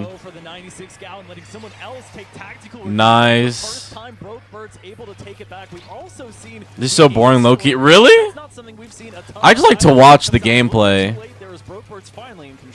And Nico Chico able to pick up a bit of a splat right there, and Brokebird still with the lead and still with control of the zone, and the triple dippers. There's a Blob. I like Blob. Yo, don't be dissing Blob. I like Blob. I like Blob. Blob is fun. I hate Blob. And they still are scoring. What a push and what a response by the Brokebirds. And I think what is really Damn. interesting is seeing how Brokebirds, their push is measured. Oh my god. Too far. That Ultra Stamp could have been huge, but taken out. And they just nerfed Ultra Stamp too. Score ticking down. R.I.P. Now Brokebirds in the lead. And they take the lead too. Wipeout? Wipeout question mark? Stamp coming out from Triple Dippers. They are going to throw everything Dude, they're gonna have to burn. Yeah, burn that now. I'd burn that now. to be able to take And another pick there too. losing control. And another pick. That's 3. That's a wipeout. That's a wipeout. Oh my god. Yep, that's it. Oh, that is so nice. Was that not hyped to you, Limestone? Hold up. You see that last segment there? That last play? And the Brokebirds, they swoop in and pick up the dub. That's the 52 gal in a nutshell. Like or that class of weaponry, the gals are just so strong. Dude, gals are. I love gals too. I need to pick up 52. I only use 96. Adjustment of their shots is good enough. You can really admit that they have such a great. Limestone is like, where are the squiffers? You saw the strategy. Where are the chargers? Use the ink back to get in, and a lot Where are of the times we've 360 seen that shots? The ink back is further away. They're starting it further away than I would True. potentially expect, and it's oftentimes you're not really set up. You're kind of using it almost in desperation. So have to try whatever you can try at the very end of things. But we saw what could have been a 100-0. I need OG charger, dude. Give Give me Splatoon 1 E-Leader. Give Give me Splatoon 1 E-Leader. It's over. I want to hit people from across the map like the old times. I want to hit people from across the map. I don't want anybody coming near me. I thought that was a really huge moment in this game. I think that Ultra Stamp could have been just a game turning point right there, being able to use the Ultra Stamp maybe to get a splat or two on the opponents, or even being able to use that Ultra Stamp just to throw it and get turf on the zone, build a little bit of distance between. Okay, I will not endorse Ultra Stamp throwing. You better use that thing like a normal person. You know, a special that is unused is just. What is It's it? tough. It is Tough. really It's hard rough to get out there. splat and hang on to a special. I know that very well firsthand. And so now we have Clam Blitz and Brokebirds. No! Game mode here. We're still waiting for the stage, but it's got to be a huge confidence boost for the Brokebirds to be down as much. This as is they were. definitely gonna They'll go to wrestle overtime. back the lead and God damn it, man. Can we have Turf War again? We were kind of hard on them going. I want Turf War. They've really shown us exactly how they can fly, God as you damn, mentioned Clam earlier. Blitz. So now the onus shifts over to Triple Dippers and what they can do in order to make Clam Blitz work. It's a very hectic mode. It's the most similar, I would say, to Turf War in that you have to have the best presence on the entirety, 100% of the stage compared to other modes. So you really have to lock in. And where else are we going but Museum de Alfonsino for Clam Blitz? Museum again. That's all I've been playing on too, not gonna lie. It's mostly just been Museum. Here, so again, this comes back to that opening push. We've talked about it before. Is it going to just be 20? Is it going to be 40? As soon as you start to stack things up where it has to take multiple power clamps for the opposition to come back, you're feeling pretty good about where you're at. Yeah, totally. Remember, we got that clams economy. We got to think about even just considering where those clams spawn. That's going to be key as well. Well, here yay! Done with these guys. Time for gameplay once more. Finals match, or will triple dippers be Yay! Okay, dude, I'm loving this comp actually. With the loadouts. Stop saying that, dude. Oh my god, shut up. Really just Shut is the hell about playing up. the Oh my god. weapons that you Okay, are I'm liking the Luna, So we do I'm see liking the that Luna 96, and I'm liking the Blob. out again. We see that Blobber coming out again as well. So maybe if I've heard Milana's name too many times, I'm not gonna forget it, dude. That is something that we want to kind of I'm like never gonna unlearn her name. This is the oof, that was actually a really good peek.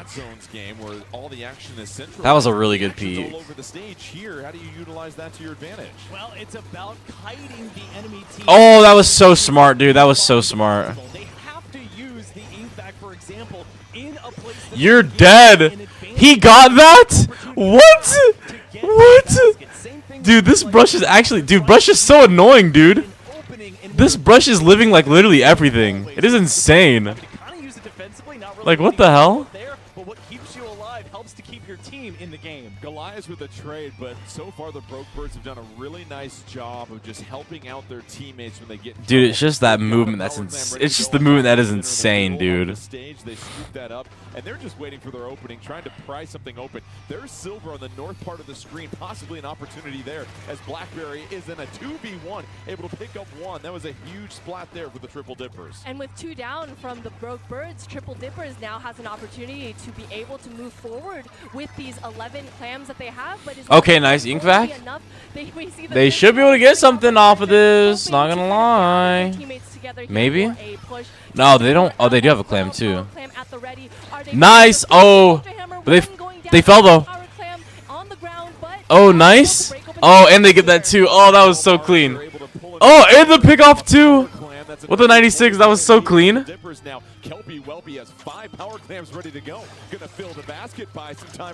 Nice. That is so good. Okay, I'm glad this like match is like going very fast though. Nice, and gets the pick too.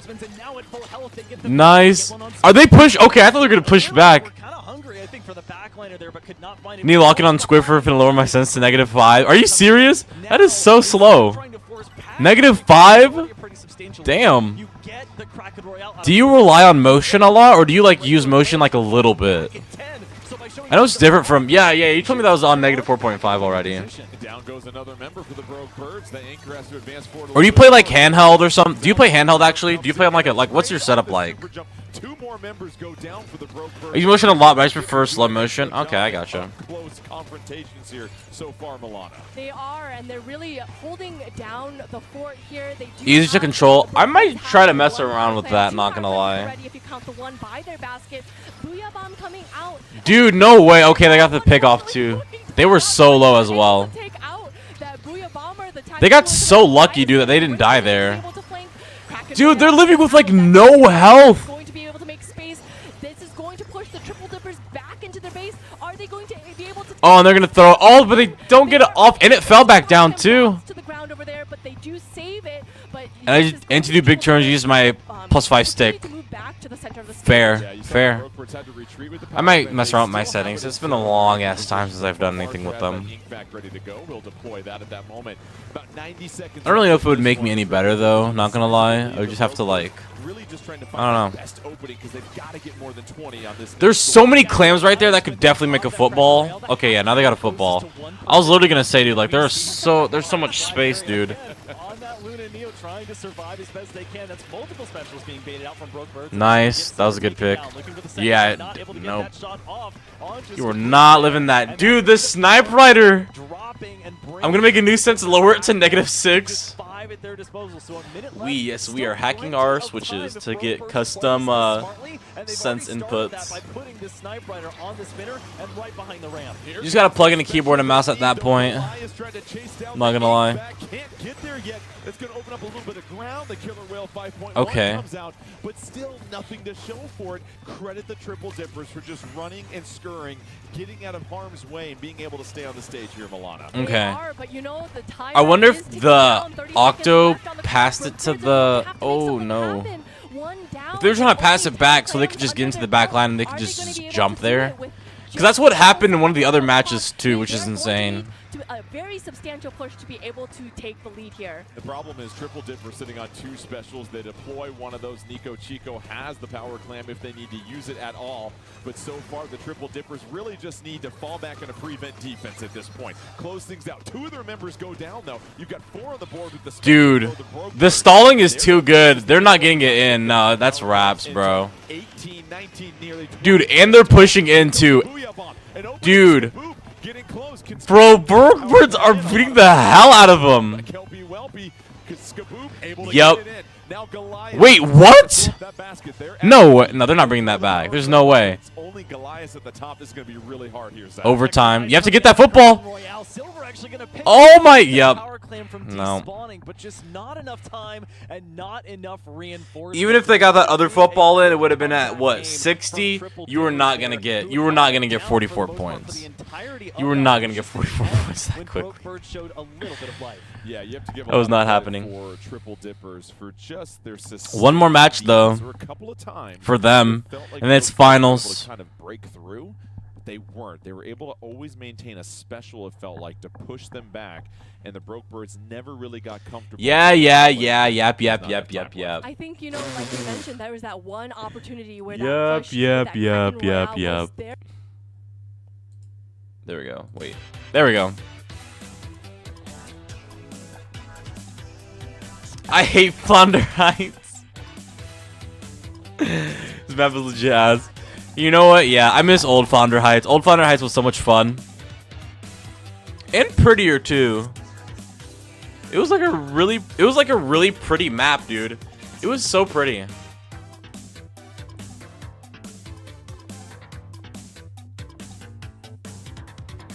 Bring back paintable walls on Flounder Heights, real. Hey, next match already. W. Take the lead. I did not want to have to wait long. Here.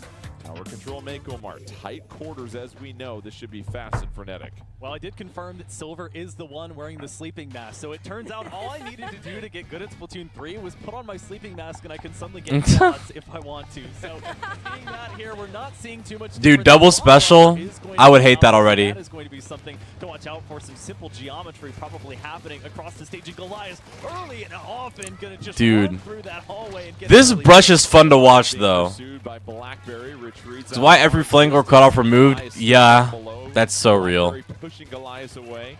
And Goliath's doing a really nice job here, Milana, of just understanding distance. Is he in their back line? I can't tell. Really seems to get too close. Yeah, they really understand that if they are in spawn, they're not going to be very helpful. It makes me to sad them. that Kraken is So mostly just being used as like a able to deterrent Kraken to not do Royale stuff. and make sure Instead of like they instead of like a special that can like majority of actually the like game be their goal. get Goliath people very over there in that consistently and corner, stuff, you know. for an unsuspecting member of Triple Dippers to kind of I miss the old one, like, you know. over there. I want Kraken on Squiffer. Still tower in the middle of this Like I stage, need still could to win live this game. fair. Nico Chico and the crew just waiting. That's why I gotta start using crack on. I gotta start using crack on Splat Roller, man. For Triple Dippers, brief advantage for the Broke Birds, but this is quite the tussle in the middle of the store right now for this tower. Look, I already like what I'm seeing from Broke. Damn. It all started with Dude, this strafing is insane. using the ink pack. Broke was doing That a was good job crazy strafing, dude. to that ink pack. Yeah, I know. Feed it immediately and force it to go off in a suboptimal It's position. not good at all. It's not a good kid at Barely all. feed it, But it's so it has like dude. Literally, if they just like remove the sub, it would be okay. If they swap out the sub with like burst bombs or something, I would be happy. It is hard going here at Mako-Mart. I know Kraken's bad. I like never use it, dude. Able to bust through even I just have to use the basic one, or I have to use. before they go, 'cause everybody I should unironically pick up Big Swig. I mean, I already picked up Dynamo, but I should pick up Big Swig. comes Skaboo with the for the hell of it, because it's a pretty decent weapon. You know, we do talk a lot about You'll never see me using Flingza, though. That's for goddamn sure. You'll never see me using Flingza. They are camping underneath these ledges. They can camp underneath the tower. That Inkfat coming out, holding a little bit of defensive play for that tower. They are able to make it to checkpoint 2. Are they You're able dead. to break it? They are able to even break it. Oh, yep. Nope. You're nope. Nope. Triple Dippers 19 points away from the victory, doing a good job of creating a lot of 2v1s. They lose the tower though. Broke Birds has a Booyah Bomb coming out. Goliath just doing all that they can. What's going? Okay, I was about to say. Oh wait, smart. They're gonna go on the tower. He got pushed off. Dude, no way! They got pushed off. The Kraken Royale was whirling. Dude, they got pushed off. Connect on anybody's I thought I was actually gonna kill. That was smart. Push and make sure it cannot get to its destination, and that's exactly shades of That was so smart. in the 2025 season. Damn. The Academy boops them away from trying to contest the objective. Dude, you just got So booped. That's exactly what you got to do. Any way that you can win, you have to take advantage of it. And although I liked what I saw there from Broke Birds to try and make this one close, I think this was Triple Dipper's most emphatic game so far. So Triple Dippers now leads 2-1. One more victory. It'll be a rematch in grand finals here against TZS. True. And now I still think that TZS is gonna win though. They get so much more time to just like relax and not do anything, pretty much. It does feel like the That helps Triple so much in a Dippers have sort of tournament. been able to not be pushed back too far. We haven't seen that in the last 2 games. The Broke Birds really getting a chance to push them further back. Triple Dippers have really dictated the pacing of the last 2 games as well too. Yeah, you know, sometimes it's as they say, sometimes the best offense is a good defense, right? So being able to kind of let a little bit of turf go, but allow the enemies to push into you, Ow, my and knuckles. then using that to push back, I think sometimes can be the strategy that you want to look for. So you want to be a little bit malleable in the way that you're approaching Yep. these games, and I think that can Next be game, the please. victory Next game, win, please. strategy. Milana, that is now 3 sport references. Wow. You have made- Is that a you are taking Yeah. the 11.0 update from Milana. This is remarkable that we're seeing right here. What can she do, This ladies is and character development right here, okay? Season after season, you just get even more enthralled with it here as well, too. So it's Rainmaker on Scorch Gorge. What do you expect to see here, Zach? Well, Rainmaker on Birds, Scorch right? So Gorge. we've seen flashes of greatness from Silver and from Goliath. That'll be from fun. the Hopefully offensive quick, perspective. too, not gonna Now, lie. You keep some of that offense, but you ensure your defenses of your other 2 members. If there's a bracket reset, if they do that kind of stuff at grand finals, I'm not watching that. Like, there's no way I'm watching that at all. It's just not happening, dude. Flanking around to try and get the optimal position. I saw Silver last up on the team, at least in 2 team fights there in that rather short It is game. not Maybe happening. you exchange some of that survivability and trade it, give half of it to some of your other teammates, and almost bunker down like we've seen other teams do today. Can you guys give me some of your survivability, please? Like a vampire. Yeah, right. The essence from us. And so it will be fascinating if their 2 stars can help lead the way, because we really haven't Boom, seen boom, boom. everybody shine the way that Silver and Galashi have. And so now you take a look at what they need to do to adjust the Broke Birds. The Triple Dippers here, they're just 1 game away from going to grand finals. What do they need to do to close things out here on Rainmaker, do you think? I think they just have to keep doing what they're doing, right? If they're kind of showing a lot of dominance in the way that they're playing, in the way that they're, you know, being malleable in their strategies, in the way that they're targeting those key players that have been giving other teams troubles. I think they're just doing. Come on. It should not take this long for Rainmaker.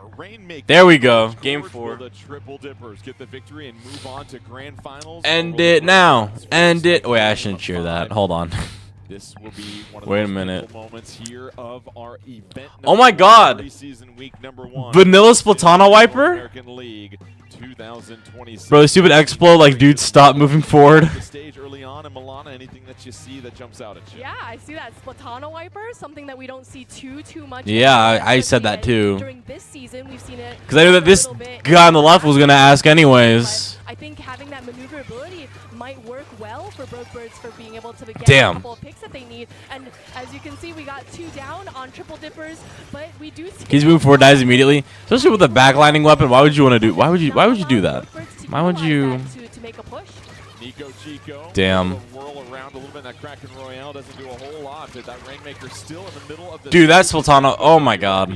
Skaboob also going... I don't want to watch a game 5, dude. I'm not streaming for 4 damn hours. This is how you play against triple dippers. You isolate somebody and you chase them down with numbers. You throw sub-weapons at them, anything you can, as we see them extend that lead, getting to 36 so far, and forcing quite a bit of resources out of triple dippers who are on the back foot.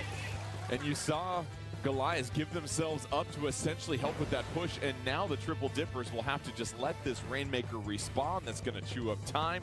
In the meantime, that gives the Brokebirds plenty of opportunity to build up these specials themselves. Yeah, totally. I mean, with there's still 3.5 minutes left on the clock.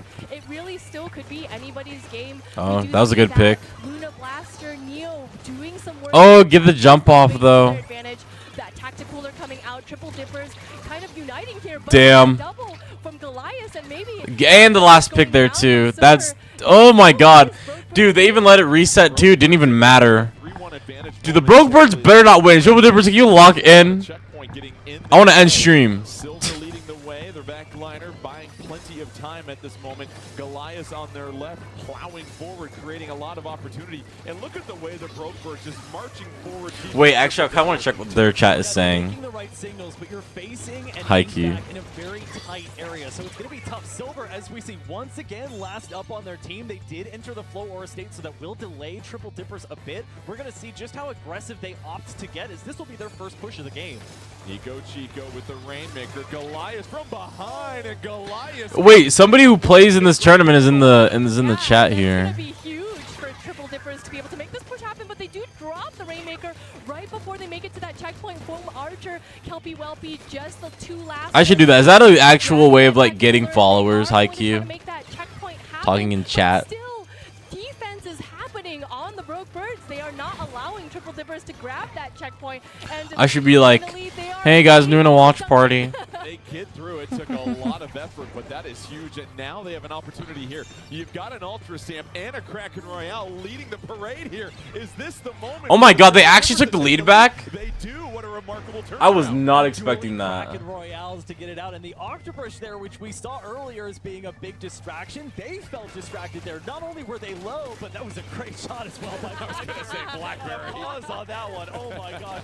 Can anybody pick it up? Oof, and they got it again too. 17. We see the Ultra Stamp come out as well in response from Brokebirds, but it's a 3v2 situation, just trying to chase Foam Archers. They finally get out, but just about a minute and a half left for Brokebirds, who already got a decent lead in the initial part to come to 16 or less. It's fascinating. Goliath has the Rainmaker. Is that who you want with the Rainmaker in the situation when we know that Goliath is so good 1v1? You know, it really is up in the air. The other team, Goliath's teammates are going to have to pull a little bit of picks in place of Goliath, but you know, sometimes you just need to pick up the Rainmaker, whoever's available, to be able to get it out of there. Skaboob boops the shield on the Rainmaker, and now an opportunity for the Brokebirds. They've got to get back into this one if they want to force a game 5. Triple Dippers use an impressive push to take the lead. Under a minute left, Tacticooler comes out. All the birds are juiced now at this moment. Backliner trying to apply a little bit more pressure. Rainmaker resets. Sprinkler will chip away at that shield momentarily. Brokebirds is trying to find an opening. Down goes one member for them, a trade momentarily. Silver goes down. That's a huge loss for the Brokebirds. It's an interesting Tacticooler usage. I think you're using it there at around the 50-second mark so that you have a shot. I'm just happy they have the lead, yo. There was not really a push put behind it. You're just using it and saying, all right, if anybody can get it, that's cool. Otherwise, we're regrouping and Skaboob trying to bring the offense back for their team. Kraken Royale comes out and takes care of the Ultra Stamp. Silver unleashes the Killer Whale 5.1. That's going to apply a little bit more pressure. Another splash wall. Silver in 1v1 with that 52 gal. Down they go. Foam Archer with a huge pick. 12 seconds left. Is there enough time left for the Brokebirds? They're going to have to scoop up that Rainmaker here in a second. They're not. You see the suction bombs. Dude, and that blob there too. You were not pushing with that blob there. Here we go to overtime. I like how they put themselves all the way in this corner too. They were like right here. I guess the positioning was okay, but they went all the way in that ditch. And a Kraken. Nope.